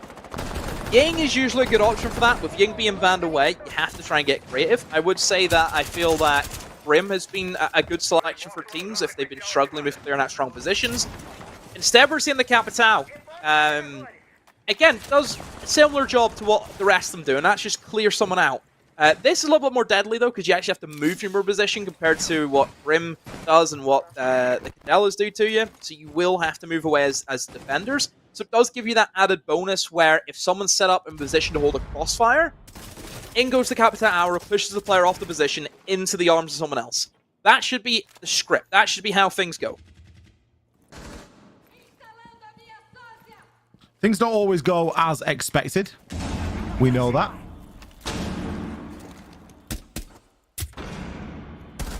Let's see where that Capital gets used. Look at Mighty in the ground he's able to take. He shouldn't be getting that opener on an ace. He's just hopped himself straight in. Sexy Cake, oblivious to the fact that someone had just come in on the top of balcony. STK going to find some success as well. Maybe this is Netshoes Miners' site because they're making it look pretty straightforward so far. First half of the round, 2 opening kills and plenty of time to start rearranging this top floor. There. Great shot. He's down. Skin also falls. 2 kills. Quick succession for E1. We'll regain them an even man advantage. 3 players apiece. The actual positioning, though, of the defenders, they are very separated. It is like a Bermuda Triangle, the way they're set up. Anything goes in the middle of that, they will be lost at sea. Take out 1 point, you try and avoid that. The attackers should be able to navigate through this defense. Arrow go down, but nobody moved. They know the positions off the mirror. They know that they're inside a connector. Selma charge will be placed now on the mirror window, on the reinforced wall. Will mirror move? Yellow pink still there. They know exactly where Raps is going to be. Just waiting now for the pinch. No fire arrow though, Wally. They're going to have to try and maybe use the smokes and push in and get the kill. Mighty, he's going to go for the plunge. Yes, he will drop in now. Has to win this engagement and will not do so. Raps, a huge kill to take. Lucan wins his one. STK now by himself. E1, Founder Raps has played that extremely well. STK, it's a good pick on the Lucan. There's the refrag. E1 keep on marching through. Another good round for them. 3 rounds to 1 they lead. Bit of an unfortunate end there for Netshoes Miners. I feel like they could have played that final push just a little bit better. We didn't see those Capital bolts end up getting used. Didn't have the fire arrows as you commented on, but he did have some smokes, and that would have done something to at least block line of sight, block vision. And you could have maybe got something working off the back of it, but a desperate drop maybe wasn't the desired play. E1 now starting to chain a little bit of a lead of their own together. This is looking very reminiscent of the scoreline we were seeing over on Skyscraper demo, but this time it is for the other side. It is. It's a reverse flip effect. Both teams just enjoying their own map, it feels like. 4-2 halves are pretty common, though, on Chalet. But then again, even halves, I think, have certainly had came into resurgence. I think Miners, they need to get this next round at least, Ollie. Minimum, they need to get this next round. Give them a chance. A big chance. But E1's certainly not slowing down. Look at the difference it makes whenever Astro is playing well. I suppose look at the difference, no Basetto. Not yet to get a kill. Yeah, it's amazing what a bit of a quieter game from one person will have. Seto was a top performer on Skyscraper. Astro was a bottom performer on Skyscraper, and now he's definitely up there on the side for E1. 5-2 at the minute. Basetto on the flip side, 0-3. Yeah, it's still early days, but that's 3 gunfights you've potentially lost there.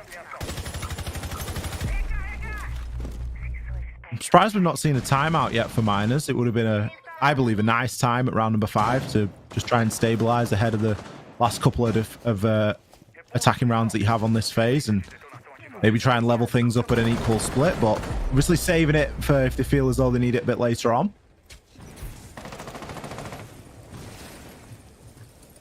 Window gameplay for Levy here, always a risky one, all I feel.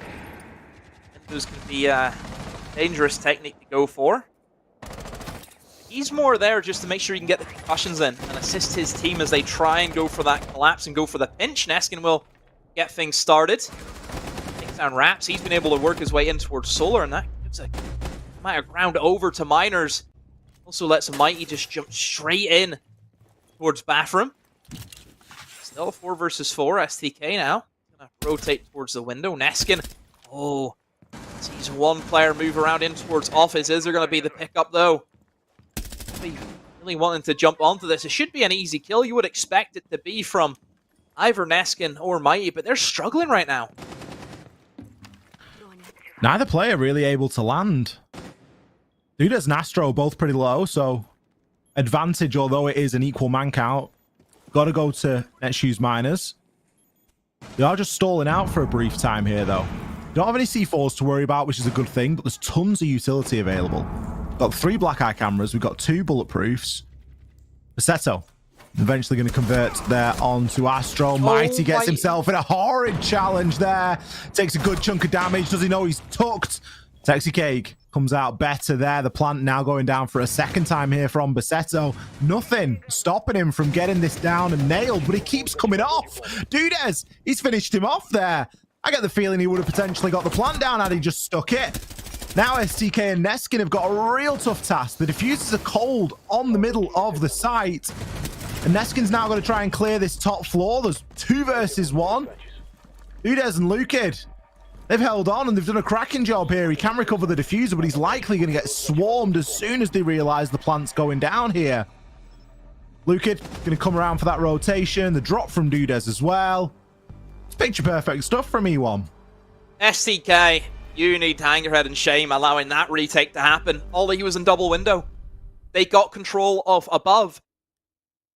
Diffuser going down. All STK needed to do was just sit in the window and not allow them into bedroom. But he allowed them to do it nonetheless. Horrid stuff there for Miners. It's just not looking good for them. E1 all control in the world. So calm. They're so... They just play off the information. They don't look panicked at all on Chalet. They go into it and they just know they're going to win that. Confidence is mega right now for Miners or for E1, sorry. And Miners just need to do something. It is completely the reverse flip of what we've seen in Skyscraper for both these teams. Deary me. It's never an easy thing as an LCQ. This one is proving to live up to that. Both teams having great showings on their own maps. One more round here for Netshoes Miners to see if they can come away with something. If not, we're going to see a carbon copy. We're going to see a 5-1 split again, but this time in favor of the other side. E1, real good job of resetting the mental and coming back from that Skyscraper. A lot of teams and a lot of coaches will talk about best of threes, and I remember this was something that I've heard Lycan say a couple of times. Best of 3, you just win your own map and win the decider. You don't really worry about your opponent's map pick. That seems to be living true here inside of this best of 3 that we've got. Both teams having a real dominant showing on their own map pick. Granted, we've only seen half of this map so far. There's still a lot of chance for Netshoes Miners to get themselves back into it. But it's going to take them to really book their ideas up a little bit in not only this last round of their attack, but when they get onto the defense as well.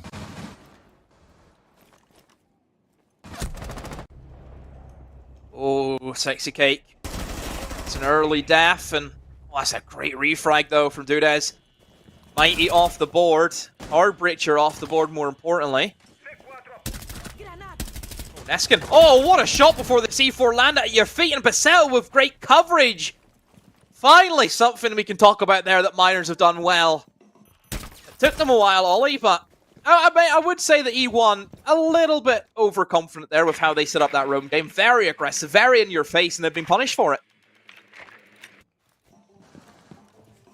You need to punish the team if they're a little bit too overconfident. You know, you're going to see that coming in now, especially when you start getting such a good lead like the teams have got or have had in these games. And E1 have got a fantastic lead here, so punishing that overconfidence and punishing that cocky gameplay, you've still got to be on the ball to do that. Netshoes Miners done a good job of that. They're going to now try and get the plant down again here. STK is going to be there with the cover. This time he doesn't miss. Takes Raps down, and Lukid, so it's going to be a tough ask. Netshoes Miners finish strong on what has otherwise been a bit of a lackluster attacking phase. It has. Not look good for Miners, but that was good adaptation there. Being able to see, oh, hey, look, they're all roaming off site. Let's just push to the other site and get in for that plant, and that's what they did. E1 now. Looking for a timeout. We're also missing a player there. Missing someone. Take their time now.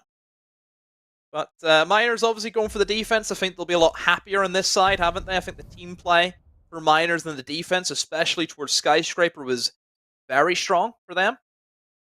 So there is obviously light at the end of the tunnel, but E1 at the moment. Certainly the kills are on their side.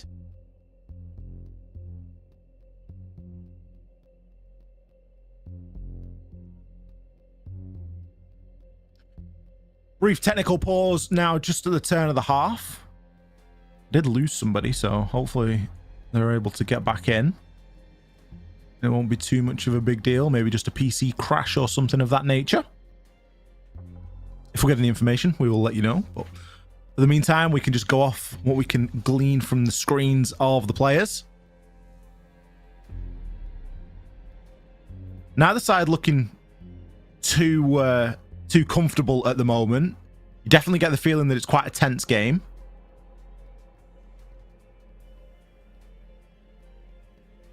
I'm really interested for this mute ban to come around the other side demo, because obviously it was E1 that banned the mute and started off on the defense.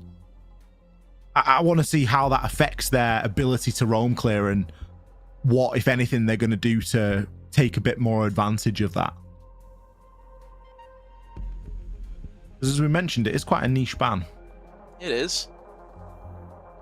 You would expect CE1 pick up the pace, certainly on the attack, knowing they don't have to worry about the mute jammers. They banned it themselves. Stay hydrated, everyone. Just like what E1 are doing right now.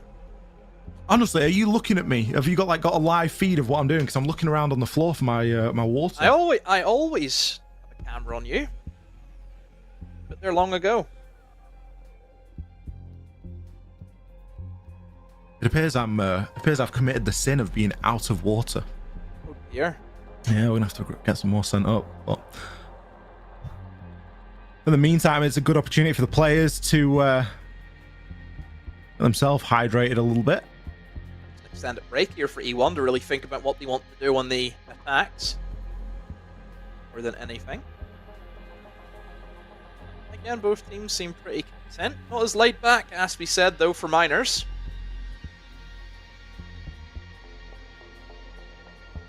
We will be underway as quick as we can. On the line here, and especially with Liquid out of the picture, Ollie, in these qualifiers, there's a chance now for any team to really take the lead.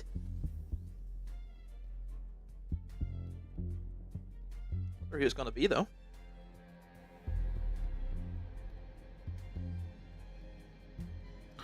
Oh, A little bit I've seen a phase up. I seen a phase up there. Oh dear. Who done that? We can't be dropping phase ups. We'll see them at the major.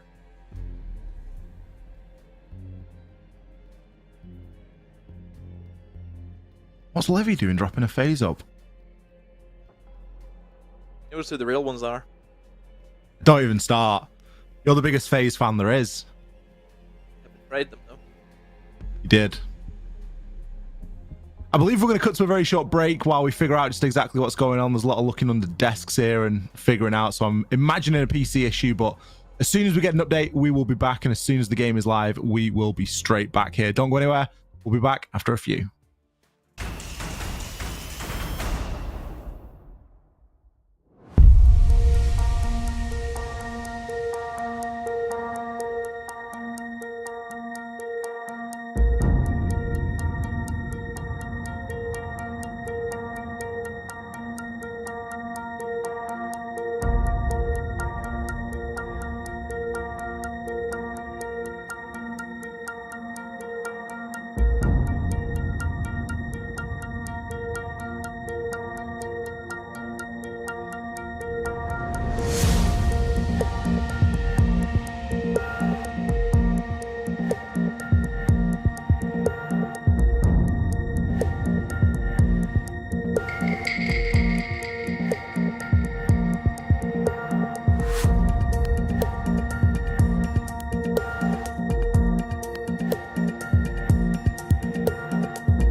Hello, everybody, and welcome back.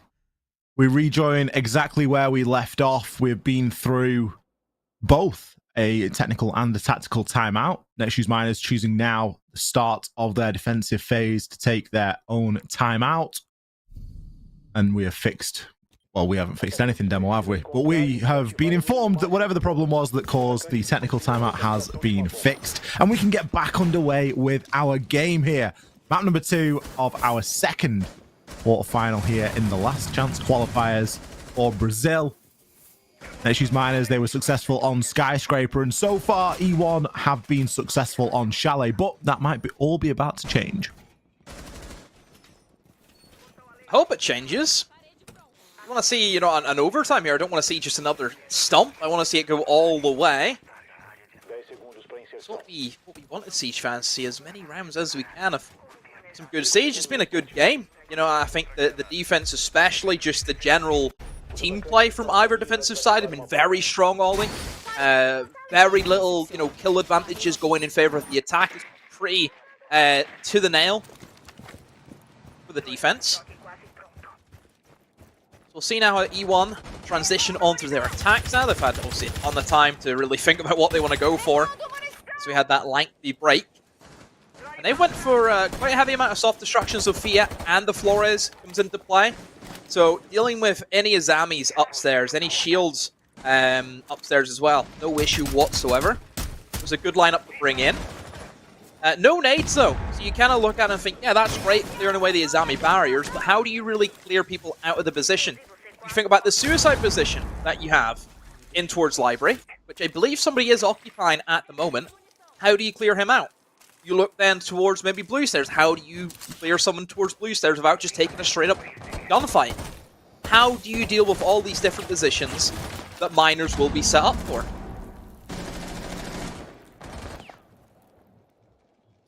You got to come up with a solution to those problems.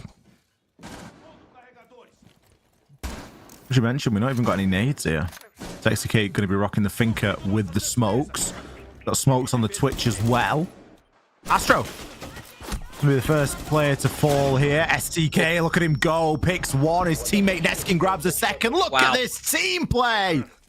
The library belongs to Netshoes Miners, and they're going to let you know. Lukid stuck on the roof. Minute 20 to go. What does he do from here, Demo? He's in a 1v5. Take an extra timeout. So I do. I mean, the basic fundamentals of taking that top floor is all wrong. You need nades, Ollie. Look how easy it was for the positions of the defenders to play in. I feel as though there was very little pressure coming in towards top fireplace as well. Everything just came from Library. It should really be the other way around. It should be very little play towards Library. Most of your force coming in through Office and in towards Fireplace. Just the priorities all wrong there for E1, and they will be punished with losing this round. Any kill Luke gets here will just be to pad the stats. Like I said, just take that extra time just to figure out what they want to do. But for Miners, it was a good hold, Ollie. Playing to their strengths. You think of the operators that are available to them. Azami, Wamai, Aruni.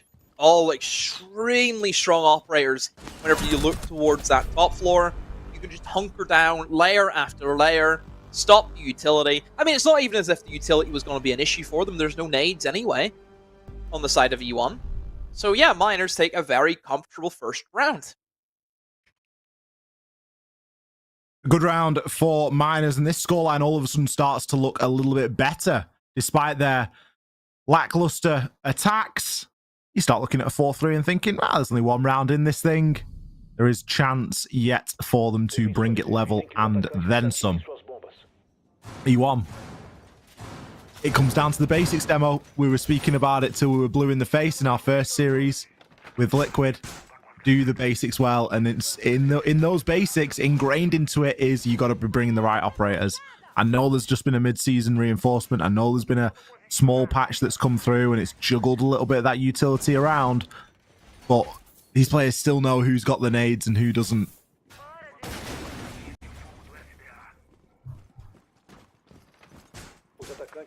Start things on a basement now for this round, and look at the lineup on the defense. Mira comes in, obviously going to be a bit of an issue. That's what we're lacking.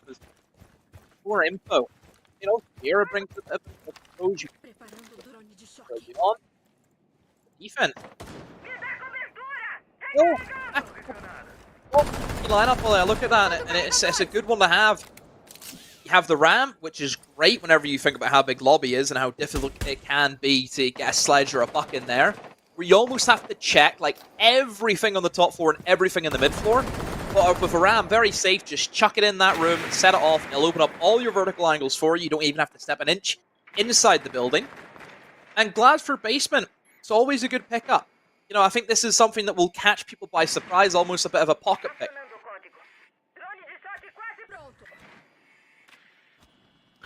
Yeah, we don't always see a Glass, and we don't always see a Glass be useful. But, I mean, there's going to be no excuse for the Glass not being useful here, because we've got 4 sets of smokes, which I don't know why we've got 4 sets of smokes, because we've seen a minute and we haven't seen a single one thrown yet. Oh, but I'm sure that all will be revealed. There's one. Are we going to count these off? I don't think we're going to see them all. There's 2. 3, Levy 4, in the hot seat. There are smokes 5. going everywhere. Levy doesn't have a C4. He's got to aggress through, but that's the power of the Glass. The cover there from Sexy Cake, second to none, and it's going to allow the plant to go down. Neskin, he finds one in the post, but there was no C4 close enough. Mighty, a little bit of sleep at the wheel there. STK's found himself down. Bassetto, he's got to try and aggress up onto this and take a challenge. But look, there are even more smokes here.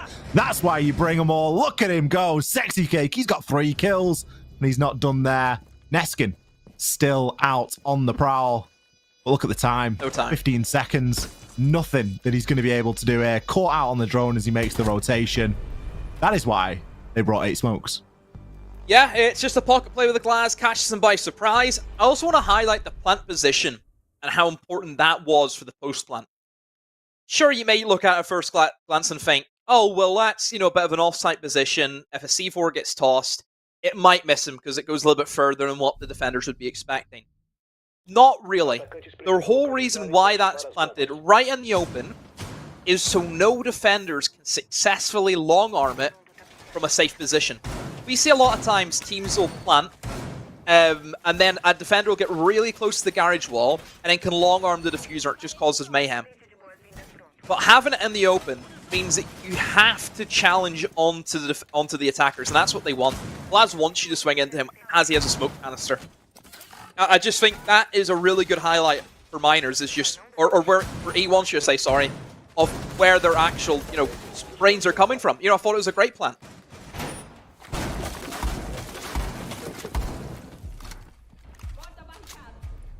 Sometimes you need a little pocket play to get you over the line. Nothing wrong with a little pocket play. It's going to increase the lead again here for E1 and send us ever closer to a border, which I'll be honest, based on the way we've seen these 2 maps play out, I have no idea where a border would go. How many pocket plays have E1 got? How deep are their pockets? Mighty. No excuse for information here. He's got it all. STK starts things off with a pick over onto Dudez. Looks as though Mighty's tempted for a bit of a run out here. He was running over to that garage wall with a bit of purpose. He's got some impact, so could try and send it out there, but needs to be cautious and pick his time wisely. Just taking their time now to get the drone work done. See if they can find a pick back. Favor off their attack right now. Once again, this heavy bunker down strategy from Miners using those zombie barriers are going to cause issues, of course, for the attack. No hard breach. You wonder what the idea is. Ollie, I'm the biggest fan of not bringing in the hard breach for that top floor. At some point, you're going to have to open up a wall. Just don't really see E1 pulling a victory out of this just based on their lineup choice. The only thing you could say is maybe Iyamaru could do something. Maybe swing in through a window and they're expecting double window. Who knows? Maybe in towards Solar. Get some picks from that angle, but Lizzo Miners will have that well covered. They're not going to let anything slip out of their grasp. It seems to be Solar is going to be the play. That's where they want to head, Ollie. It'll be a tough ask, though. But those long angles it can be challenged onto. I mean, Neskin on bathroom window right now is pretty safe. Just a swing on the solar as they try and push in. But Levy, more importantly, look at his puzzle. Like, he is tucked in deep, and they can't really clear him out of that position. One way to deal with it is to get yourself a little bit more active, and that's exactly what Netshoes Miners have done here. Kills flying all over the place. Astro, a turbulent series, it's fair to say, but Neskin in position to take him out there, just tucked in behind the bathtub. No response, no way of really removing those power position players, Demo. No, just it was very limp from E1. No real menace that you could really give them the benefit that, hey, they're in a good position to win that attack. It just seemed like Miners just from the get-go. The lineup, I just think, wasn't the correct one for E1. I mean, if you're looking for the solar take, you need to try and get the nades in below. That's a must. You need to get nade kills. You think about the position that Castle's in. That's nadeable. Pretty much all of the positions inside the bedroom are nadeable. So you really need to make that count if you're going for the solar take, but it just never happened for them. So Miners, another round back in favor of them, but E1 still lead though. E1, another drastic change of a lineup. We see Jackal make an appearance now, maybe to deal with the roamers that... I mean, it wasn't the roamers that caused them issues in this last attack. The issue was they just did not bring a good lineup to really threaten any of the defenders.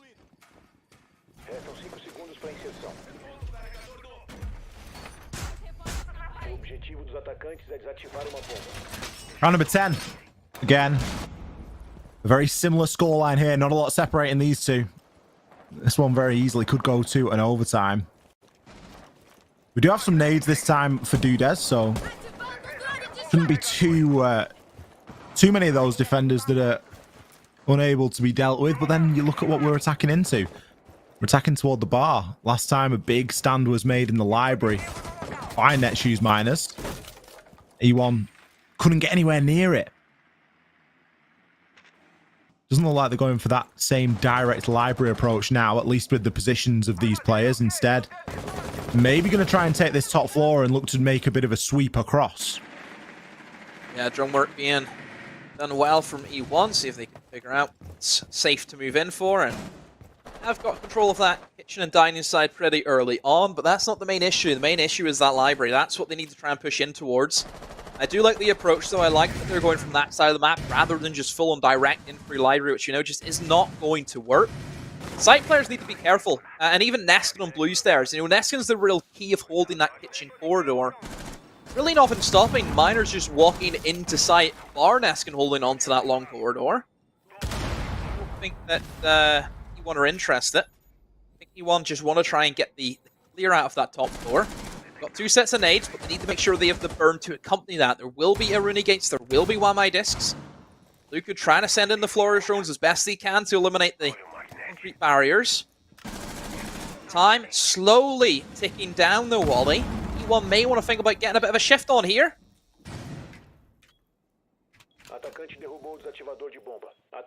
Certainly is. Minute 5 or so left on the clock and everybody left standing. STK, his power builds in that position the longer he's allowed to play there. Those magnets getting placed out.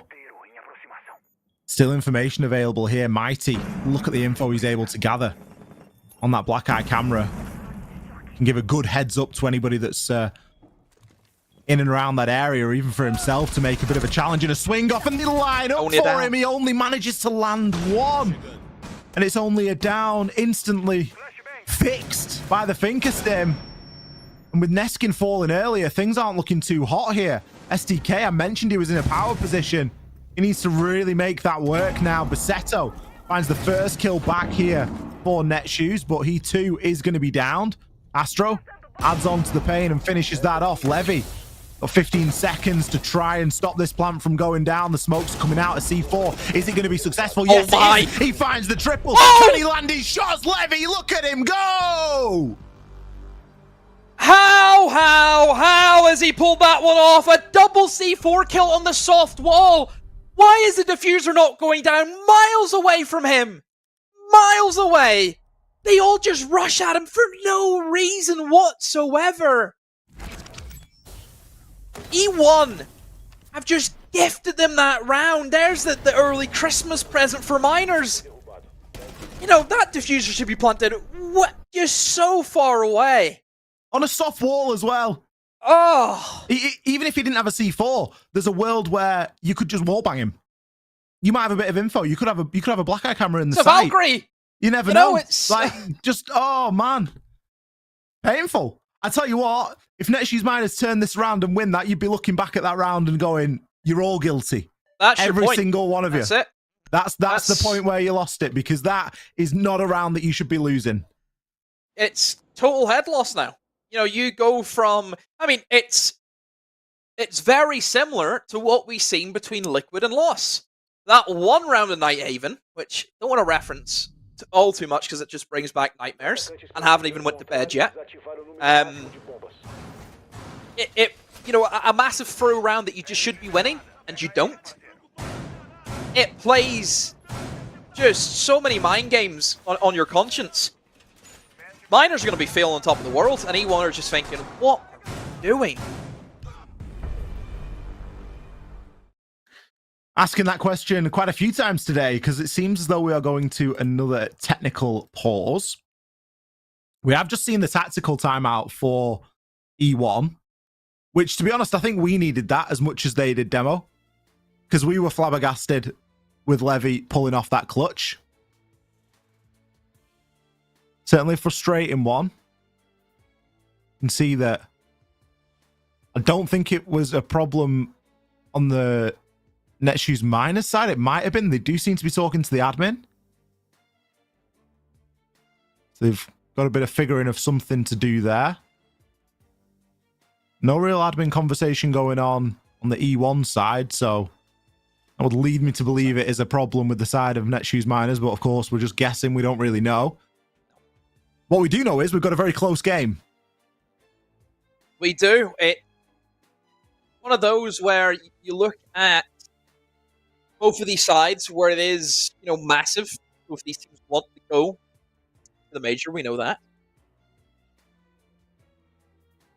And whenever you can look at the competition that they're in and around and against, and I'm pretty sure the way this bracket lines up, I want to say that the winner of this game will move into play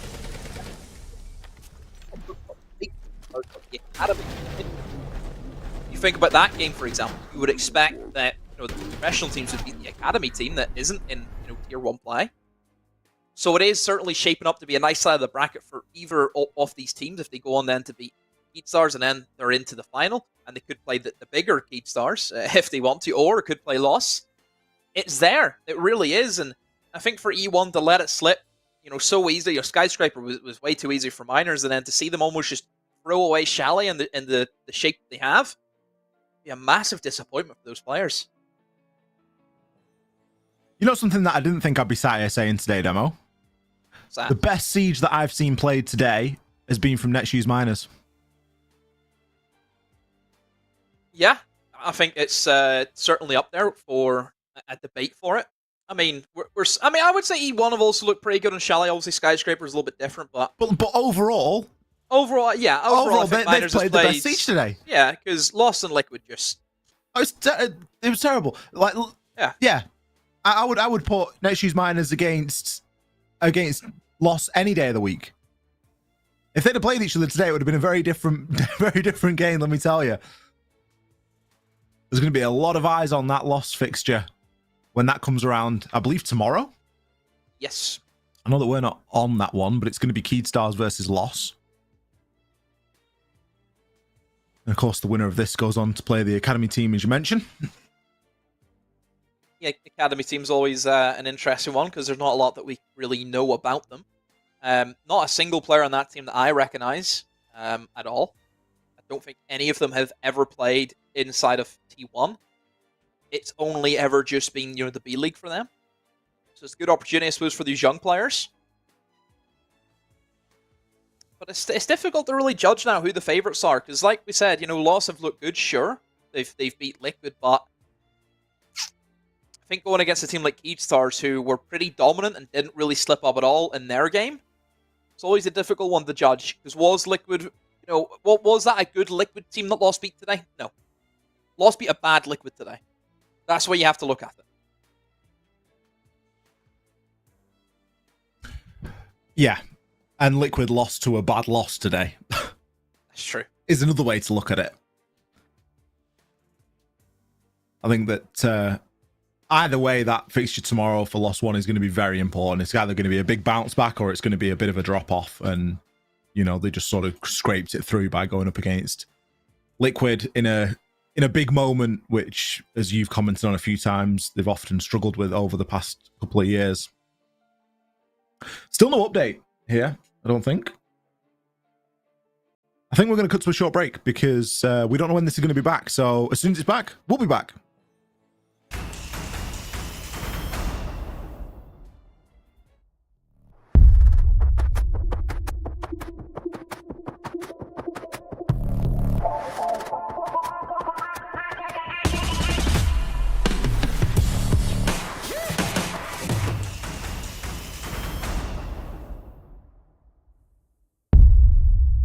Look at that.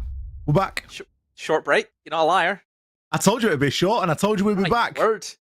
I was right on both accounts. You were.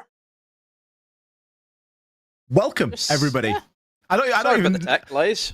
I feel like I don't even need to do the full introduction. No, because no, we haven't skipped a beat there. I mean, it's just tech delays. Unlucky, I suppose. Of course, today would be unlucky. Of course, it would be.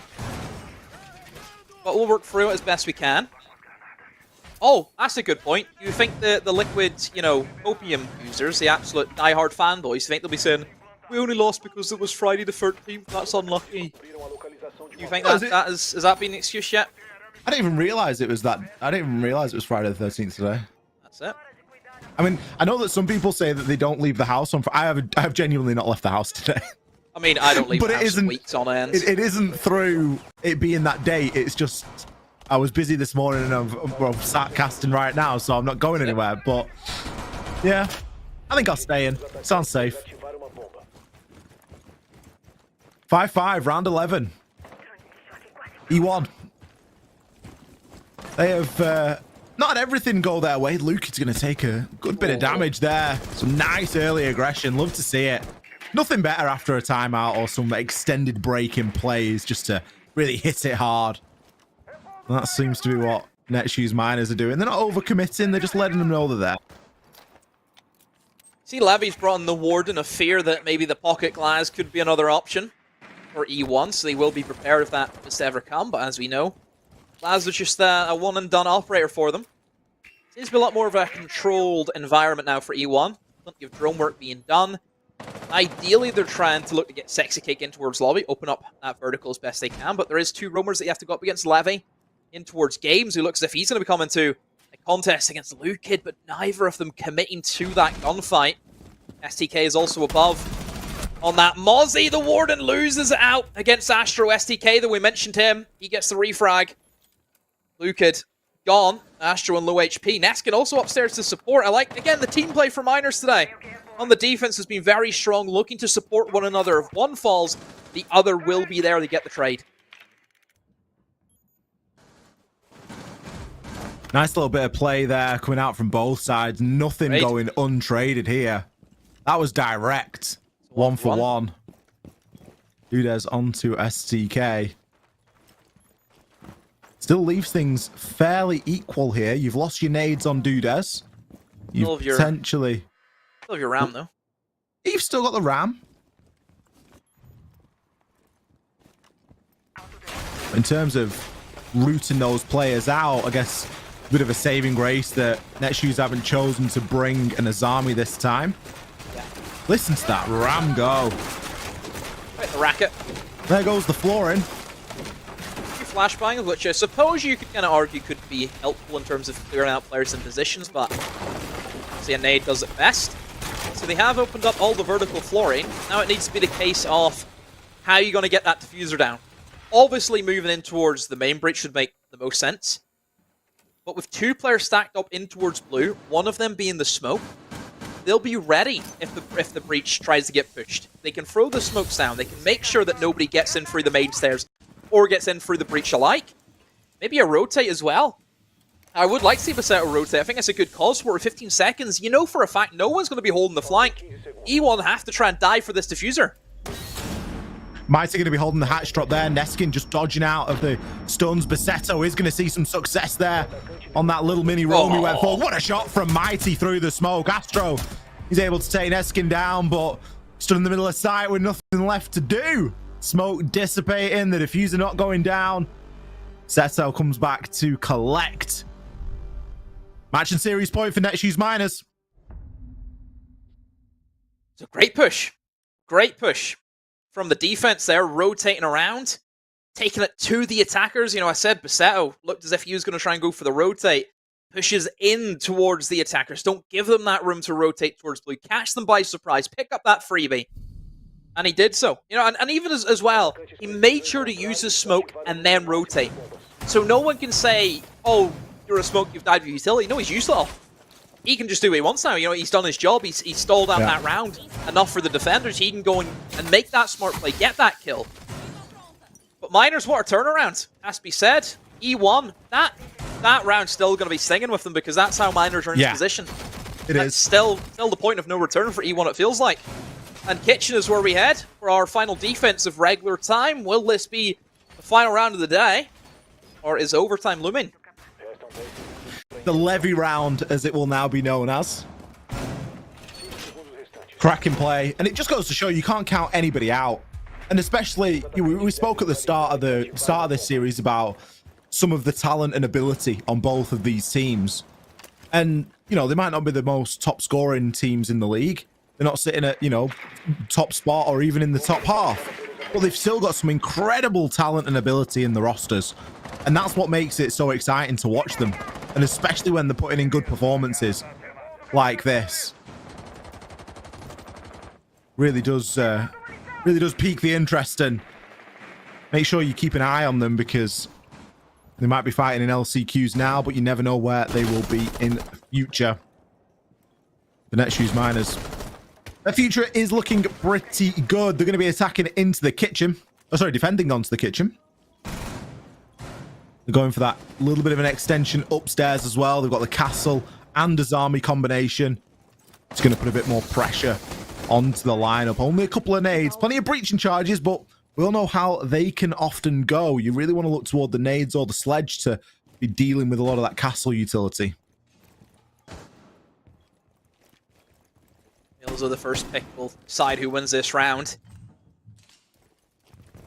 One have looked good whenever they're on the front foot, but at least so have Miners. Hope these teams have not done well from playing from behind.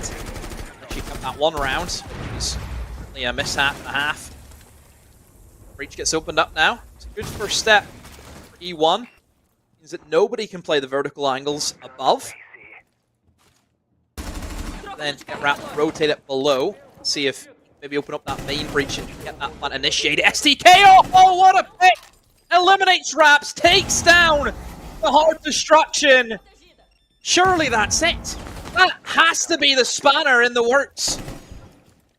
STK is ready to challenge onto this even more as well, pushing up aggressively onto the breach, but just dips himself back.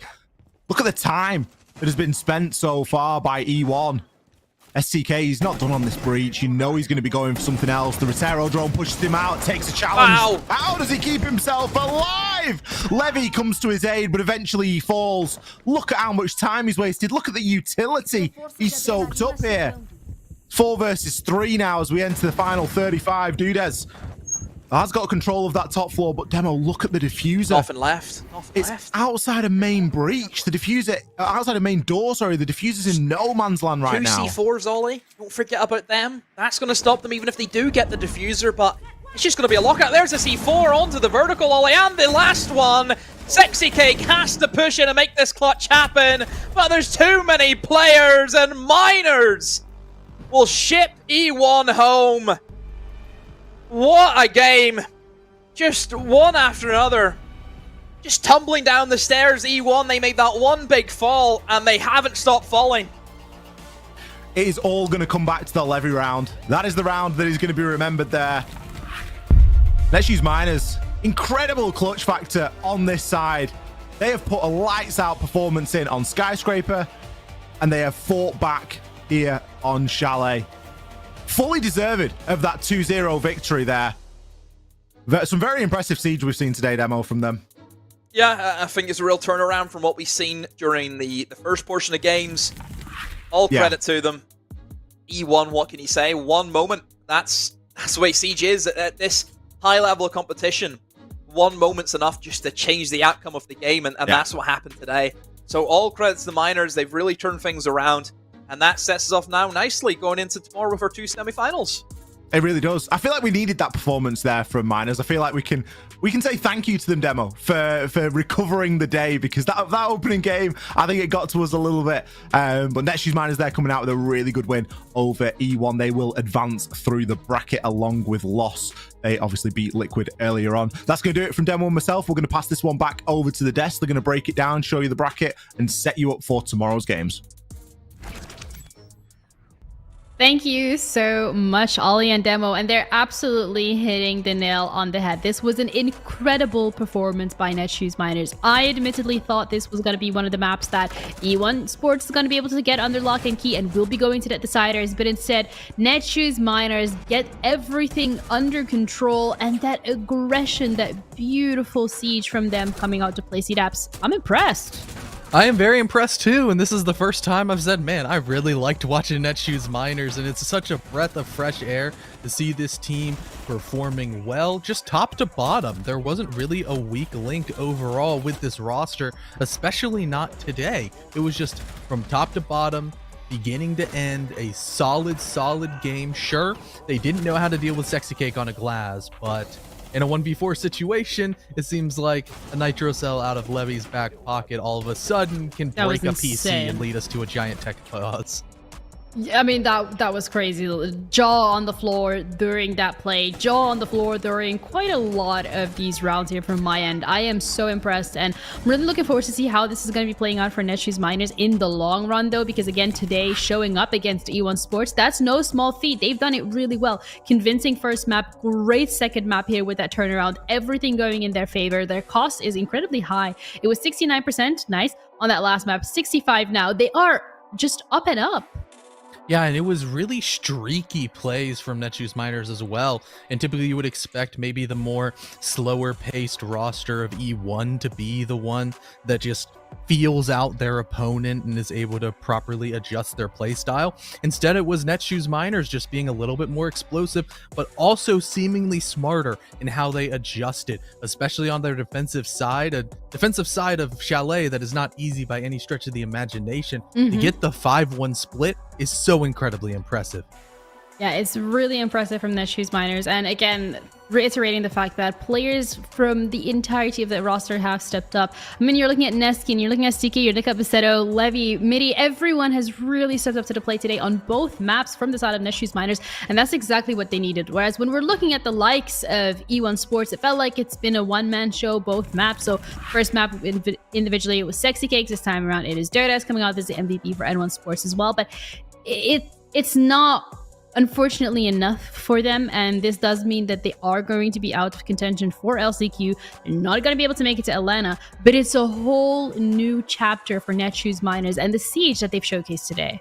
Yeah, even with such a struggle-filled stage 1 for NetShoes Miner, if they're able to pop off into Atlanta and then do phenomenal there, SI is not out of the cards for the team. It's going to be very, very difficult, but any of these rosters that make it through to Atlanta can punch a ticket to Sao Paulo later this year, and once again, seeing rosters slowly progress is insanely satisfying. We've seen it with Los now, as well as NetShoes Miners, even Vivo Keydstars, who just, sure, had a little bit more success in the regular stage, but through deciders, looked pretty dang good. They kept it close with W7M. I still think that they're my overall leaders in this Final Four still remaining, and that means that that top game, Jenny, is going to look absolutely amazing.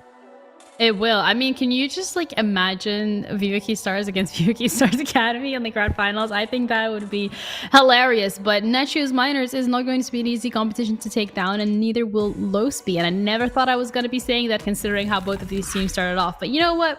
Here we are. Look at us. Who would have thought?